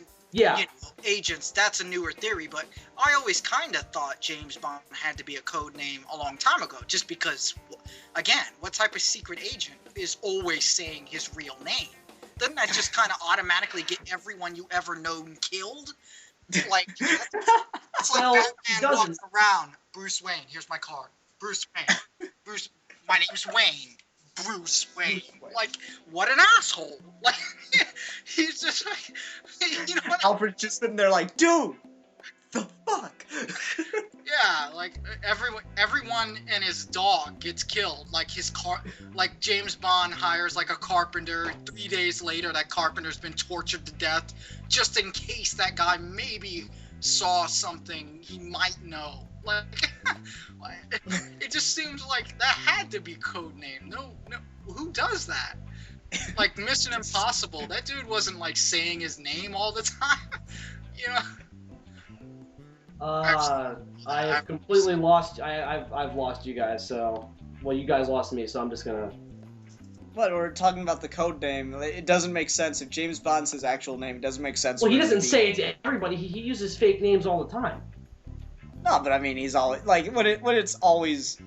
I mean, he uses his if it's his real name, he uses it way more than any secret agent should. Yeah. No, again. Oh no, I'm not that's fine. And I'm not going to say that James Bond is not romanticized fiction. Of course it is. It's highly romanticized. It's science fiction before it's, you know, a lot of the time. Not again, the majority of James Bond is not that way, but it is romanticized fiction. And I'm just going to say that again. My whole point with this is that I just don't think the codename theory stands. I just don't agree with it. That's my whole point. I like it because it gives everybody the opportunity to keep their version of the character. And At that's this point, we're just going around in circles. yeah, Basically- exactly. We're not going to get off this because Basically, we like it, you don't. You know, it just depends on what your tastes are. Personally, It's not I like supported by the canon because it was a fan theory that someone thought up.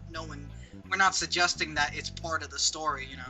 no, that's fine. No, I like I said, I personally like it. I like fanon in general. I really like fan theories. They always, even if they're ridiculous, they always make me enjoy something just a little bit more. No, I get what you're saying.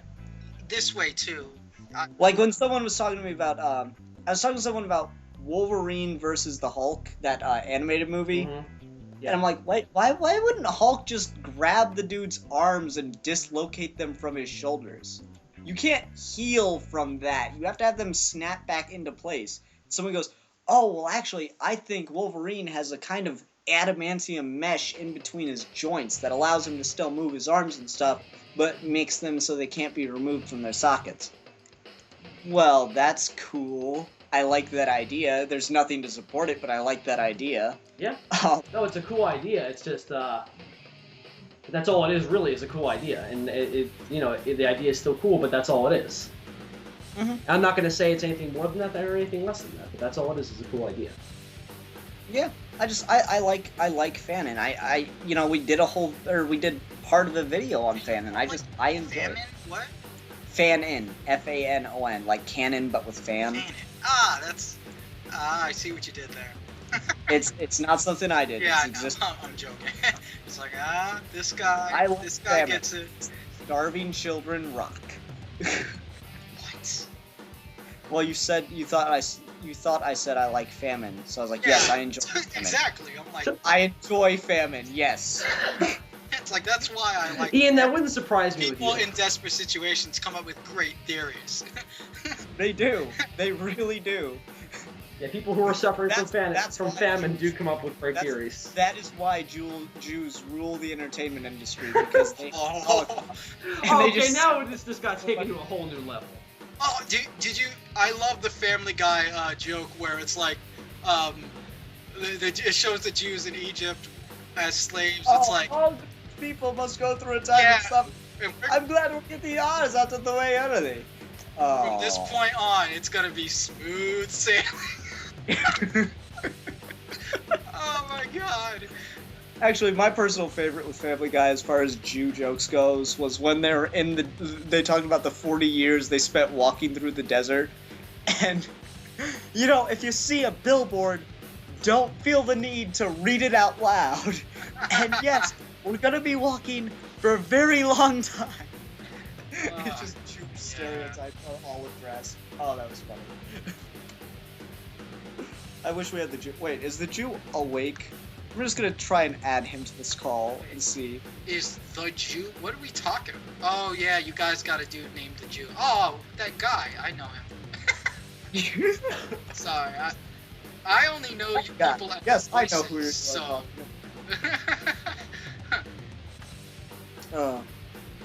Nah, sorry. It's his nickname. It's okay to call him the Jew, I promise. Like, that's the thing. It's not even a nickname people gave him.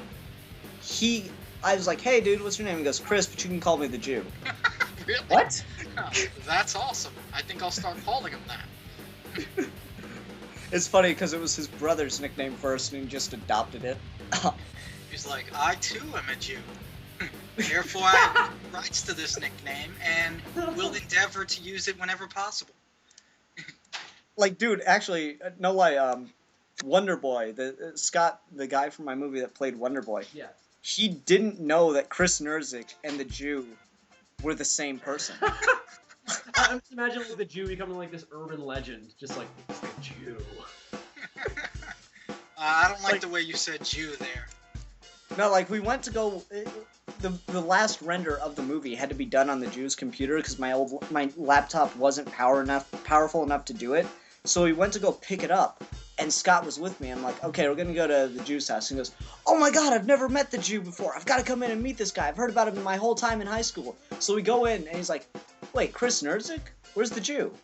I'm like, you're talking to her. He's like, what? You're the same person? Oh, that's funny. Anyway, I don't think he's gonna answer. It would be fun to have the Jew on, because then we could talk about. It's so bad. It'd be fun to have the Jew on. It's like, that sounds surprisingly uncomfortable. It's weird because I gotta censor myself. Like I tried to get him a job working with me.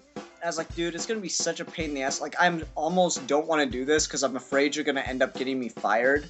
Because I'm just gonna be like, hey, Jew, come here, and then I'm gonna end up in the in the manager's office and be like, yes, I realize that could be conceived as unsensitive. I love, you have to do the whole, anytime someone says anything bad about Israel, I love the Jewish people and support them. You gotta go through the whole, concessions. Oh, no, it's one of those things. It's like, no, seriously, we were in stagecraft together, and I don't know if you know much about stagecraft, but there's a material that's used to create fake walls called muslin. All right. Oh god. And it's a fabric that you stretch out over pieces of wood, and then you could actually paint on it, and it makes it look like a wall, right? Mm. Well, the teacher's going through and goes, ah, God, I need to get some more muslin. And I go, what, we have a Jew, that's not good enough for you? Oh, that's awesome. Let's get some more religions in here. Like, how about the voodoo believers in there? I found it funny. It's like, seriously, you have no idea how much fun it was to be, backstage, working with, like, drills and just 2x4 shit. Okay, I was totally And just go, like, hey, Jew, come here, bring me that 2x4. Jew, quickly. And it sounds like, I cannot tell you the number of times someone poked their head in to see if something terrible was going on in that class.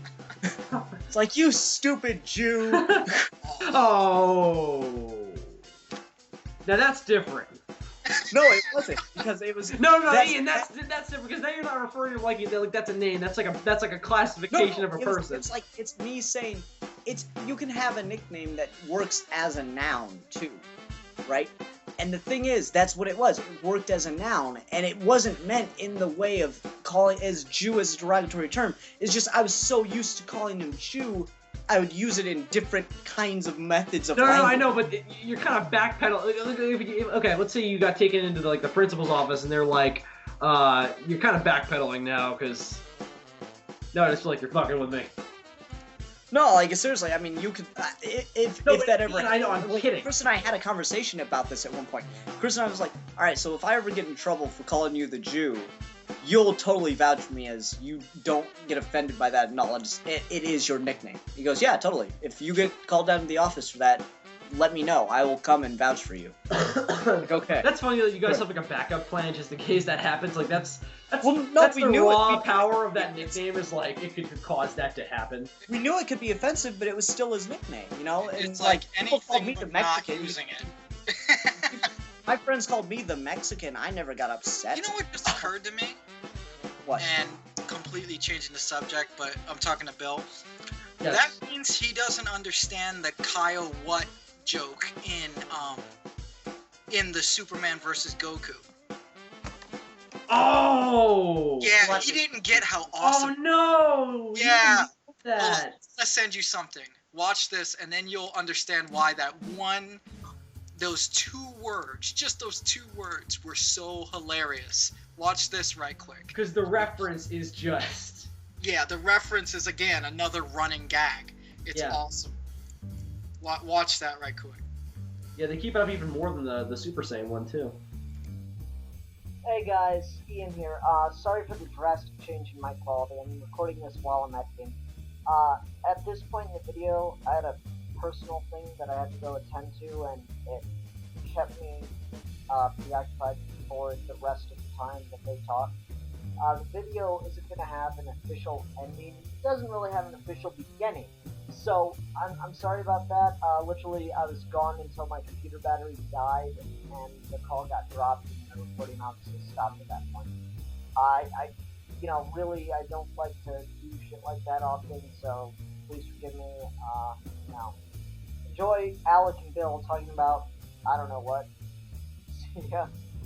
What a riveting podcast this is. What happened to Ian? I don't know, because I finished the video like a full minute ago, and he watched it about the same time I did, so. We're complaining. It turns out he choked to death on a pretzel or something. He's just dead, and we're being assholes about it. he's desperately trying. No, he's not dead. He's desperately trying to cry out for help, just for someone to help him. We can't hear him. He's like, ah. Or no, better yet, someone broke into his house and is holding him hostage, and they muted the microphone. Yeah. And he's just like, help! I love one of my favorite jokes is the last thing in that video. It's like, Kyle, no, Yeah. Ken, no, times 4, no. Yeah, that's great. Yeah. It's like, No, you know no, what was coming. He's like, no. No, what I like even better is when Goku's just like, well, that's not very nice, and Vegeta's just like, of course not! I'm fucking evil! Evil. Yeah, I'm pretty sure Ian probably paused the recording anyway. Oh, no, he didn't, trust me. He didn't. No, he doesn't, if he did, I could be wrong, I don't know, but usually he just lets these things run, and even our mistakes he leaves in there. Really? Because Yeah. last time he paused it when we were gonna watch the Frieza gag. Oh, he did, okay, so maybe Yeah, he he will. said he paused it. Maybe because he was gonna pause it and put an annotation in. Oh, okay. But I don't really know where he went. So, I think our kidnapping theory maybe it's both. Maybe he's choking on a pretzel while being kidnapped. he can't fight back or scream out. He's like, oh, whoa, my terrible fortune. Yeah, this day sucks.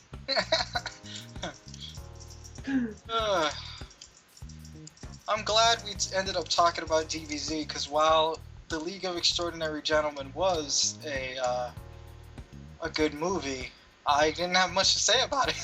No, I basically everything I wanted to say I said, but I was like, okay, here's my points about it, and then let's talk about Dragon Ball Z because it's like I had more to say about that. We all clearly were like interested in talking about that, so it's like why talk about something we have no interest in talking about when we could do a much more invigorating podcast about this thing. Yeah, this is actually something I wanted to talk about. I wanted to talk about the abridged series like a while ago, but I never mentioned it, and we ended up talking about the original series and the abridged series, so... Yeah. You know, my biggest problem with the League of Extraordinary Gentlemen is just that I hadn't seen it in so long. Not so much that it wasn't that good. Maybe it would have been very riveting. It's just I don't remember a lot of it. No, yeah, it's never easy to talk about a movie in detail, especially, I mean, we're doing an hour-and-a-half podcast. It's just not practical to talk about a movie that we haven't seen in... It's been over a year for me, and so it's just like it's not practical. It's gotta be at least. The last time I saw it, I was in Florida, and I've been in North Carolina for like 6 years. Oh wow, yeah. So it's been. I saw it when it first came out on DVD. Uh-huh. I saw it in the movies, and then I saw it again when it came out on DVD, and I think I saw it once on TV. But other than that, it's been forever. Yeah. But I have to say, it probably was really good because if I remember the plot, then it has to have been good. Because I tend to remember plots that are good, or remember details of plots that are good, and completely forget ones that aren't. You know. Yeah, and that's the problem. That's actually my biggest problem with the movie is that it's got a really great premise and a really great structure for a plot. The main problem is in executing the plot, and the fact that at points the plot just doesn't come through the scenes, and it's either focusing on the jokes or focusing on something else. And no, it seems too in love with it's like, aren't we interested in using a set of characters you wouldn't think we'd use? It's like, yeah, that is good. That can carry about half the movie. Yeah. But the second half of the movie. Again, it's not bad. It's just enough. It's not as like shell shocking as seeing them on, because in that case, that one scene in that room where they all meet for the first time is the best scene in the movie, and it definitely is because it's the most interesting. Yeah. You've got all these different personalities playing off each other. I actually like Dorian Gray because I hadn't heard of him, so. No, I threw that joke in there because I'm like, he got killed by looking at his own picture. What a pussy. Yeah. And, that's technically true. Yeah, he's based on a book or something, and I personally haven't read it. And that's really the cool thing about it is the level of the portrait of Dorian Gray. Yeah, right. I don't know what the premise is or anything. All I know about the actual book, you know, because this is obviously based on a graphic novel by Alan Moore, and the thing with the book was that he said that he didn't want to have any plot elements or characters that were not literary allusion, which is really interesting. And the movie does that pretty well, where, I mean, you've got freaking Moriarty in there, as well as the Invisible Man. It's so cool. And then you've got Alan Quartermain. It's awesome. And I was going to say something, I just forgot what it was. And Tom Sawyer's in there. It's really cool. Oh my god. Sawyer's in there? Yeah, he's the spy. Huh. That is interesting. That is really cool.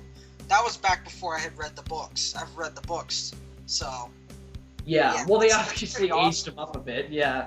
Well, yeah, he would have grown up. Right, exactly. But, that's actually pretty sweet. But, he grew up in the James Bond of the 1800s. Yeah. Well, that's another reason why... Maybe we will do a podcast about that, but I'd have to rewatch it, and maybe I'll appreciate, now that I know a lot more about comics and I've read a lot of the classics now, yeah, which I hadn't before, maybe I'll actually get more of the references, because I didn't even know who, you know, the main Sherlock Holmes guy, what was his name again? Moriarty. Oh, dude, I didn't even know that until I just read it now. Yeah, exactly. I know him now. I have trouble remembering his name, but I'll get stuff that I didn't get before. Yeah. the one thing that kind of, just as a fan of that kind of literature, is that, and this is not the filmmaker's fault, this is just where the dominoes fell. In the Alan Moore graphic novel, they used the Invisible Man, the Jack Griffith Invisible Man, the one from the book, and then the one from my favorite version of that story, the 1933 movie. And in the movie, that particular version of the Invisible Man is owned by Universal, so they couldn't use it. Because this is a Fox movie, so they had to use an Invisible Man, and what they do is actually even more clever, because they actually make fun of Universal by doing that, because in the Universal Invisible Man movies, a guy steals the Invisible Man formula, just like in the League of Extraordinary Gentlemen movie, so they make fun of Universal while also getting around their copyright bull crap at the same time, which I always thought that was clever. Yeah. So that's the guy who stole the formula, is what you're saying. Yeah, he stole, because Jack Griffith is the actual scientist who created it, and he did it, went nuts, so this guy Skinner stole it, and then I guess he learned how to control it or something, because obviously he's not going crazy in the movie. Yeah. That's pretty sweet. That's cool. See, details like that, that's something I'm gonna have to rewatch the movie, and then maybe we'll do a podcast. Actually, you're the other main guy, so. yeah, that'd be fine. So. Yeah, that's something. Just make sure we know when we're gonna do that one, and I'll make sure I watch the movie again.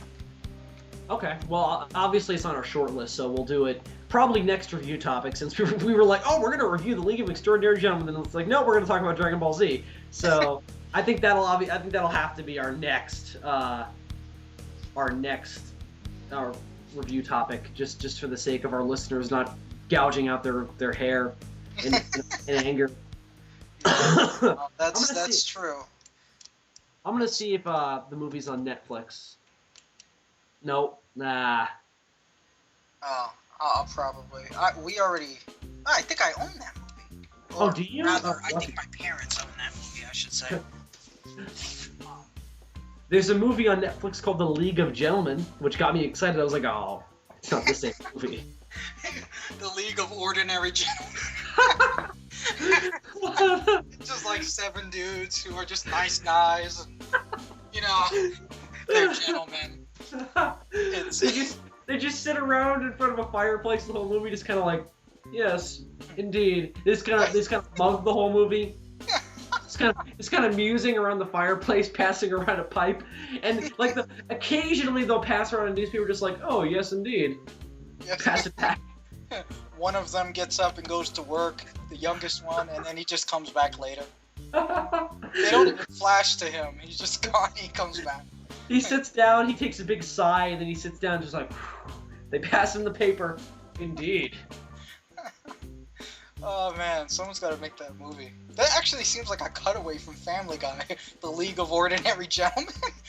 I'm remembering a Family Guy sketch that was similar to that. Yeah, I do too. I just can't remember what it was about. Yeah, I don't remember that. For some reason, when I try to think of it, I think of the world's first phone call sketch. Someone called me and they said when they're Peter's just like, it's kind of like how the first. It's just as ambiguous as who was on the other line when they had the world's first phone call. Oh yeah. And he's like, well, we're the only 2 guys with phones, and someone called me this morning and said some very sexual things to me. Yeah, very, very bad things, very angry sexual things. Oh, I love that. And he's like, wow, I could use a distraction now. Ladies and gentlemen, Mr. Conway Twitty. Yeah. Or something like that. Ladies and gentlemen, Mr. Conway Twitty. And and I love how they always play the full song. Almost the full, yeah, they play a lot of the song. With a surprisingly long, yeah. And that's one of Family Guy's stock joke is that they'll run a joke, but they'll run it so long, there's a new lens of humor on it, because it's just like, you're getting so frustrated. It's like they're holding on this one thing that's not that funny, but is really long. One of my favorites, and this is just a credit to the animation of the show, and how fluid it can be sometimes, is when I don't remember the context, which is a problem. Around this, there's some reason why Peter is looking down, and then really slowly he starts looking up.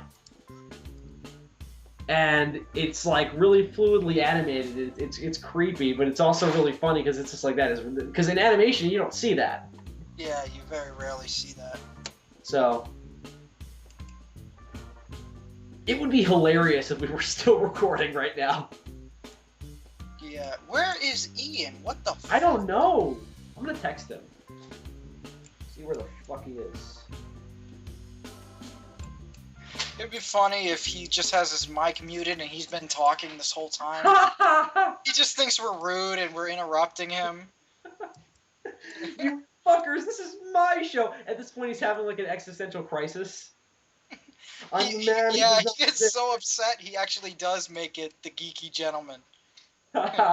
Just the Geeky Gentleman. He gets so mad that he just cuts all of our stuff out of the episode.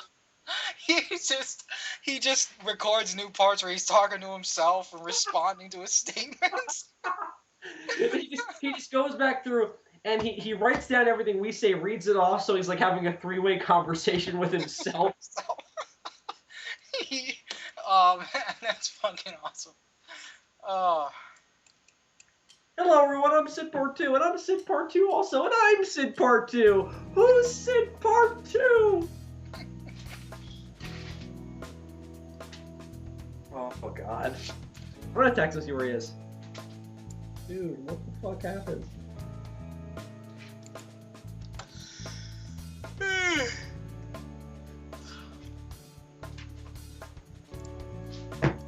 You gotta use profanity because that makes it sound urgent. Because we're sitting here just like, are we still going? We didn't even wrap up the video. We just kind of. I don't even know if we're still recording. That's what's. Part of me wishes part of me hopes we are because we don't know whether we are or not. I don't know if that makes sense, but. No, it does. It's like it's funny for if there's people listening, just like they're just like, you know, we're not supposed to be listening, which makes this awesome. So yeah, speaking of, let's talk about secrets we wouldn't want anyone to know. Nah. Well, underneath my my bed in my room, I have what is potentially the largest stock of rotten marijuana ever on the face of the planet. Are you serious? Yes. No, of course not. That'd be awesome. Just a whole cupboard of rotten marijuana. I want to get high so bad. I haven't done that in forever. It's like it's been like, well, forever for me is like 2 months. It's been a long time. 4 years for me, dude. Just saying. Or no, it's just like I have literal skeletons in my closet. I think you're joking. It turns out you're a terrible serial killer. You've been like dropping little hints, and I'm just like, laughing it off. And it's just like one day I post a video on my YouTube channel. It's like last video ever, guys. I'm a messed up serial killer, and look at all the corpses in my closet. It's like, I'm crazy, I can't help myself, I feel remorse, I tried to tell Alex so many times. He just laughed at me. I think he's secretly in on it somehow.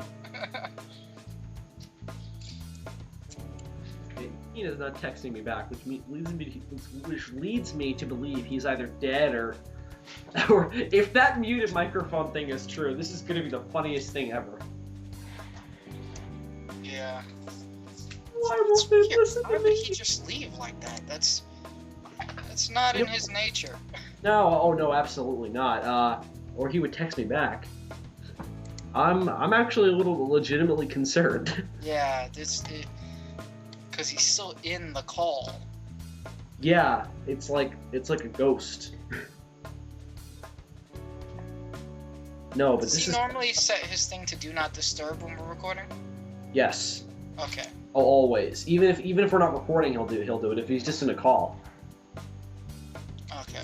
That makes sense. Yeah, he's not even responding to my text, so, this is weird. Maybe you know what I'm starting to think? Maybe like an EMP got launched over his house. Oh yeah, and it's just the beginning of a Call of Duty-esque Russian invasion. Why they would invade is beyond me, but yeah, for no fucking reason, just because we need a villain. yeah, jingoistic bullcrap. Oh fuck yeah! I mean, we need someone to shoot at. Yeah, we can't keep shooting at the Muslims. People are catching on to that. People are starting to think that's not very creative. So here we go. Let's have some Russians. And the Russians are just like, what the fuck? We have nearly same government as you. Only less corrupt. No, I'm just kidding. You're not wrong, which is scary. Yeah, it's pretty bad. What was I gonna say? Fuck. Yeah, tell me about it. I cannot remember what the hell I was gonna say.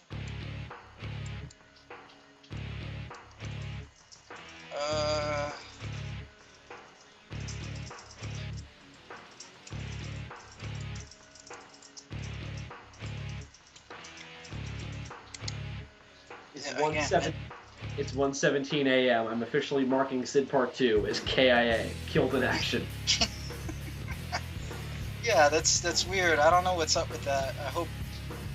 I hope you're not dead, Ian. Yeah, I know, because that would be awful. Because we're just here making fun of if you're dead, and then like a day later we get the news broadcast. Man in he's in where is he? Indiana. Yeah, man in Indiana found dead while recording podcast.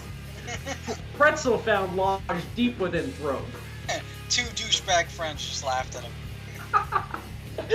And hate mail and death threats. Our lives will be ruined. Isn't that hilarious? No. Isn't that great, Alec? Our lives are destroyed. We'll never go anywhere in life. Oh man. So yeah, Ian, that is. I would be less concerned if he actually dropped out of the call, because that could mean he's having PC or internet problems. You know? Yeah, because his computer could have just crashed. But if his computer crashed, he's still in the call. Yeah, that's.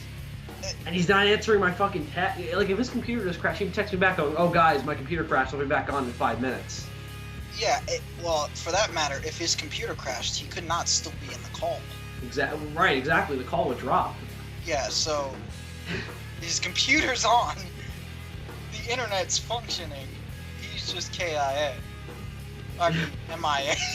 No, Alec, it probably is KIA. We're just dressing it up like, oh, we're making fun of it. He's actually dead. Oh man, that would be hilarious. It's so fucked up, but that would be so funny. It would be, because it's still recording. Would be even funnier. Like, we're just sitting here making fun of the fact that he might be dead. The recorder's running, and they actually edit the podcast together like Blair Witch style. Put it in theaters like two douchebags laugh at his friend while he sits in a room dead. It's like Clerks, except these are bad people. It's like Clerks, except these are bad people. That's a great analogy. And they're obviously not smoking pot. Yeah. Or fucking dead dudes in a bathroom.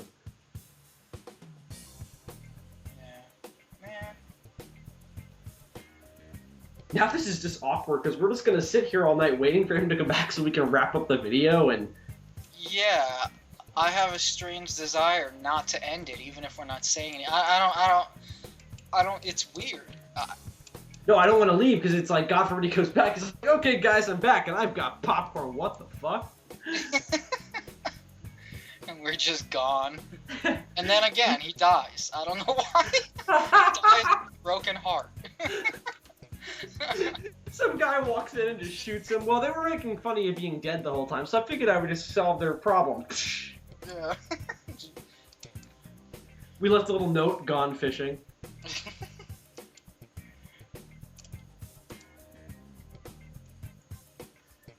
Ugh.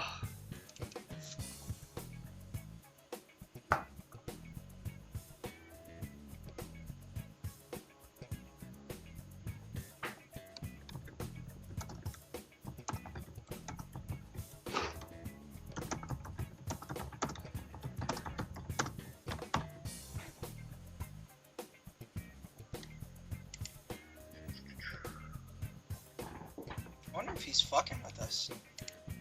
Dude, he might be. He's just sitting there laughing his ass off recording it. And he's just like, I'm gonna record these guys just sitting there awkwardly, and then they start having a conversation about me potentially being dead. And now they're just like, you know, what if he's fucking with us? And then he comes in like, surprise!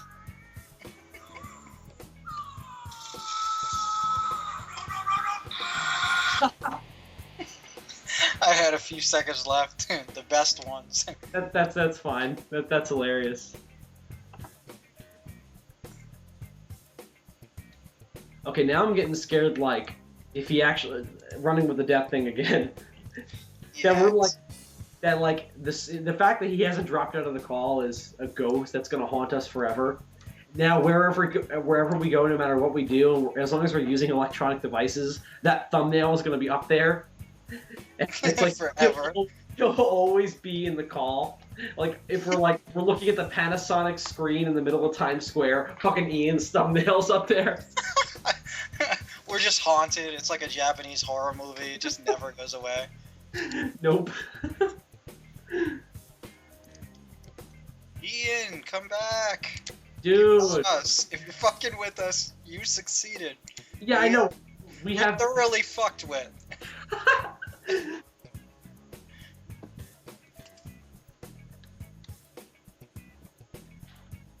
You know the ending of the movie Lost Highway? I feel like the same way I did when I watched that movie. I feel like some guy just took me for a ride for 2 hours and was like, let's fuck around with your brain. It's like what Chris said. I'm more confused than I was at the end of No Way Out. How does Kevin Costner keep getting work?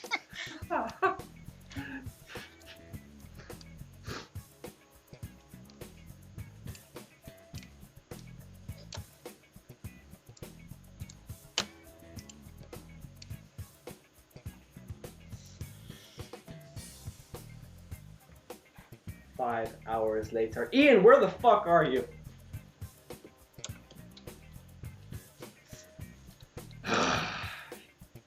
Yeah, I would be less concerned too if he would fucking answer my text. Yeah. Or drop out of the call. That's weird. Hmm.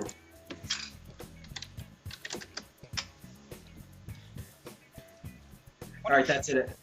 What was that? Huh? No, what were we saying? I was saying, I wonder if he did say goodbye and just forgot to log off and we didn't notice and he's watching DBZ Abridged or something. Well, he didn't even wrap up the video. Yeah, that's right. So we said, oh, we're gonna watch this Kaioken thing and then we're gonna wrap it up, and then we watched the Kaioken thing and I thought he was still watching it. And I came back and I was like, what's going on, guys? And he didn't say anything and you were like, I think he's still watching it, and then we just had a 20-minute conversation about how we think he's dead. Back to that. That dude's totally dead. He is so dead. Cadaverific. What the fuck? You don't remember that? It's like, there you have it, folks. That man is dead. Very dead. Tom, what word would you use to describe how dead he is? Cadaverific. Yamcha? Oh! Oh god! Oh fuck! I remember that now. Oh god.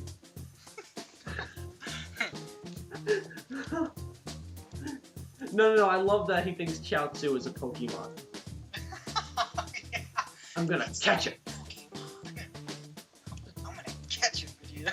It's like, oh, it didn't work. Vegeta's like, you have to damage it first. No, that and but he's just like, wait, it's their turn, Vegeta. And it's like, what's going on, Vegeta? Sorry, just an aneurysm from the overwhelming amount of stupidity. Wow, I never knew you were that stupid, Vegeta. Just like, I love his screams in that. I know. It's funny. He's the best character in the real show and in Abridged. Yeah, I mean, the best part well, not the best part, but one of the best parts of season 2 is of the Abridged show was where he's just running around fucking with Frieza's men. Yeah, he's just obliterating them. It's like they actually captured the feel of the Frieza saga too. He was just astonishingly powerful. Yeah. We realized how badass he was. Mm-hmm. And that's what I really like about the Abridged show is that at its core is the heart and soul of DBZ, but it's just a really exaggerated, funny version. Yeah, it's just fucking hilarious. I almost wish it wasn't abridged. I wish that the Dragon Ball Z guys would hire the abridged people and just make a full-length, Dragon Ball. Of course, they could abridge it a little, like the filler. It doesn't have to be, but No, with them doing Goku Learns to Drive would be hilarious. Yeah, yeah. Especially with their brain-dead fucking version. Which is crazy. Why the hell does he need to drive? You'd be better just giving him a basket to carry. You know what I mean? Like a hot air balloon. The reason Chi-Chi gives is so fucking stupid. Because what happens in the episode, because I've seen it recently, is she is running home from the fucking grocery store, and she gets chased by a bear. And that is her entire reason for wanting Goku to get a car, while he can fly at supersonic speeds and obliterate a planet by sneezing. No, that's Superman. No, I know, I was just exaggerating, because it's like, you don't need a fucking car, lady! You saw Dragon Ball Z Abridged, The Revenge of Cooler, right? Yeah. Where they're, like, trapped on the rocks, and it's like, Krillin's like, wait, why do you need our help? Can't Goku bench press a planet? And it's fucking true. Yeah, well, yeah, I mean, he's knocked out, but also I love that he's just like, good thing there's so many animals in here. He's gonna fucking eat them. Oh, yeah. Huh. Dragon meat is yummy, and I really want it in my tummy. It's funny because they did that in the Lord Slug movie too, where they have that dragon get eaten. Yeah. Is that what happened? Did he get eaten, or did he just die of cold? No, he got eaten. Because there's a scene where they're making dragon stew. Oh, yeah. And outside you see a little skeleton of a dragon. Yeah, you see a skeleton. I mean, I don't care. It's a comedy. I don't care about continuity, but... Well, the movies were... It's funny. The movies are more canon than the real movies. Yeah, that's funny. They kind of fit it in the canon, right? Yeah, yeah. The inconsistencies they laugh off openly, so it sort of still fits. Yeah, for sure. And that's again why I love the show, is it has the heart and soul of DBZ in it, but it's also really fucking hilarious. Yeah. Like the Ginyu Squad show is soul. It actually maintains, because it's not just rogue parody. No, not at all. It's more than that, Yeah, it is literally just an abridged version that also happens to be... It's a shorter version of the real show. I mean, there's really no major plot point that they overlook. Yeah. So it's like, it's the show, just it's really fucking hilarious. Yeah, pretty much. Man. It's... I mean, I don't know how they pulled a miracle on me, because they managed to turn Goku Super Saiyan and have him beat Frieza in the same episode. Like, as a DBZ fan, that astonished me, because there's at least 20 episodes where that happens. Yeah, what's funny is you realize most of the episode is just talking. Most of the reason it takes so long is their conversation. And remember, Frieza's like, I'd say this planet has about a minute left. And Goku's like, question, do you have a watch? And Frieza's like, no. And he's like, do you know what a minute is? And Frieza's like, of course I do. And he's like, I don't think you do.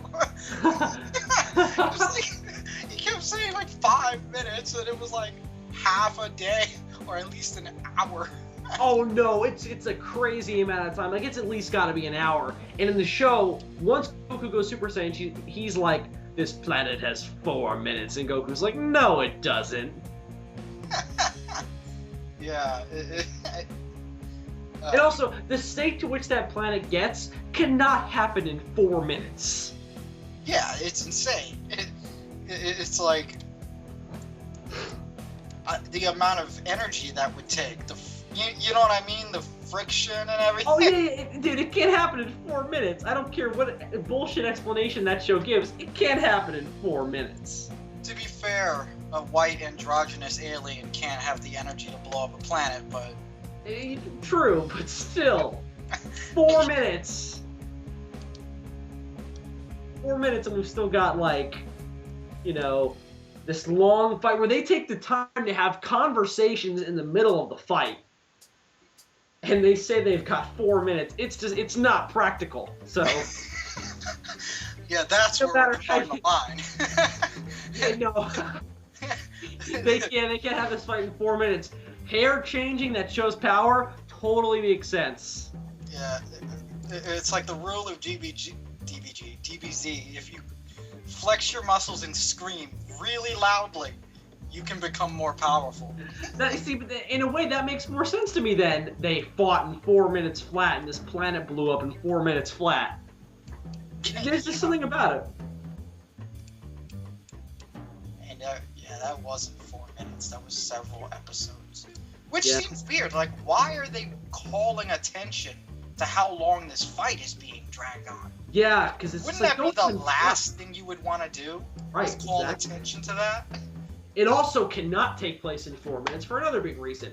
It's not just them fighting, it's Gohan and Piccolo and Krillin and Bulma doing shit in the meantime. That would take at least an hour. Oh, we gotta go back to the ship and get Piccolo this thing. Okay, now we gotta fly to the other side of the fucking planet to get Bulma this thing.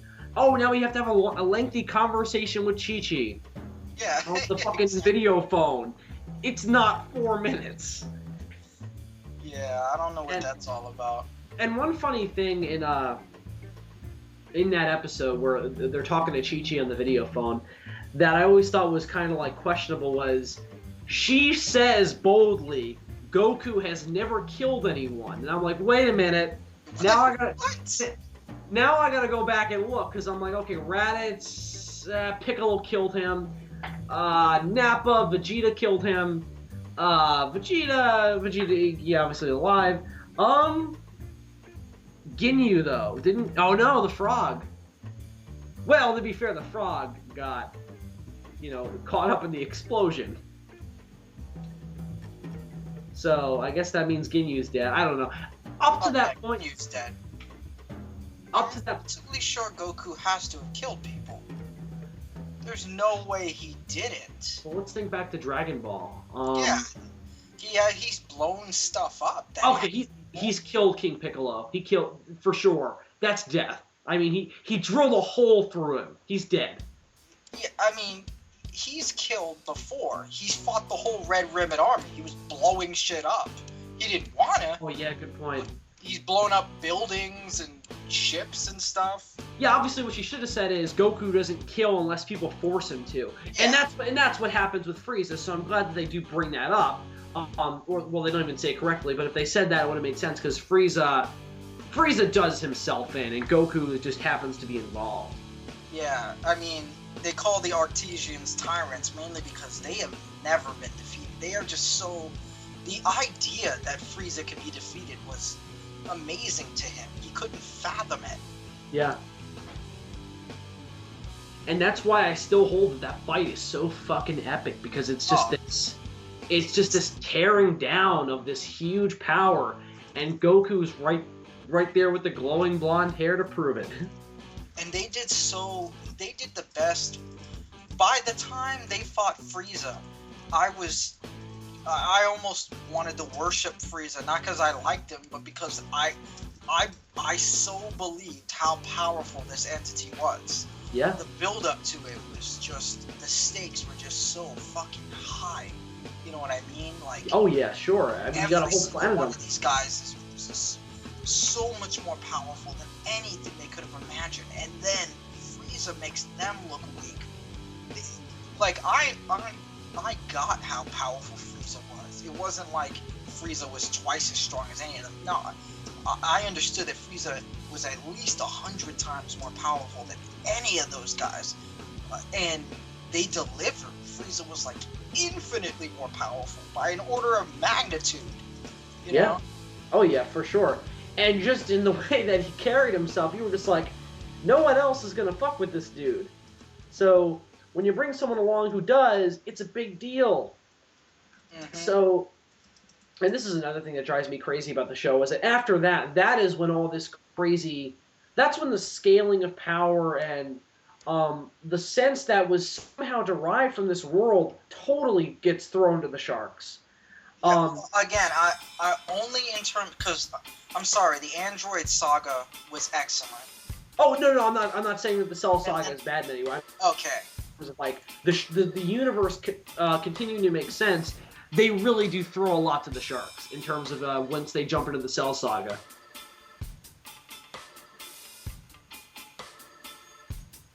I mean, yeah, definitely, but the Cell Saga, what I like was mainly they seem to have gone.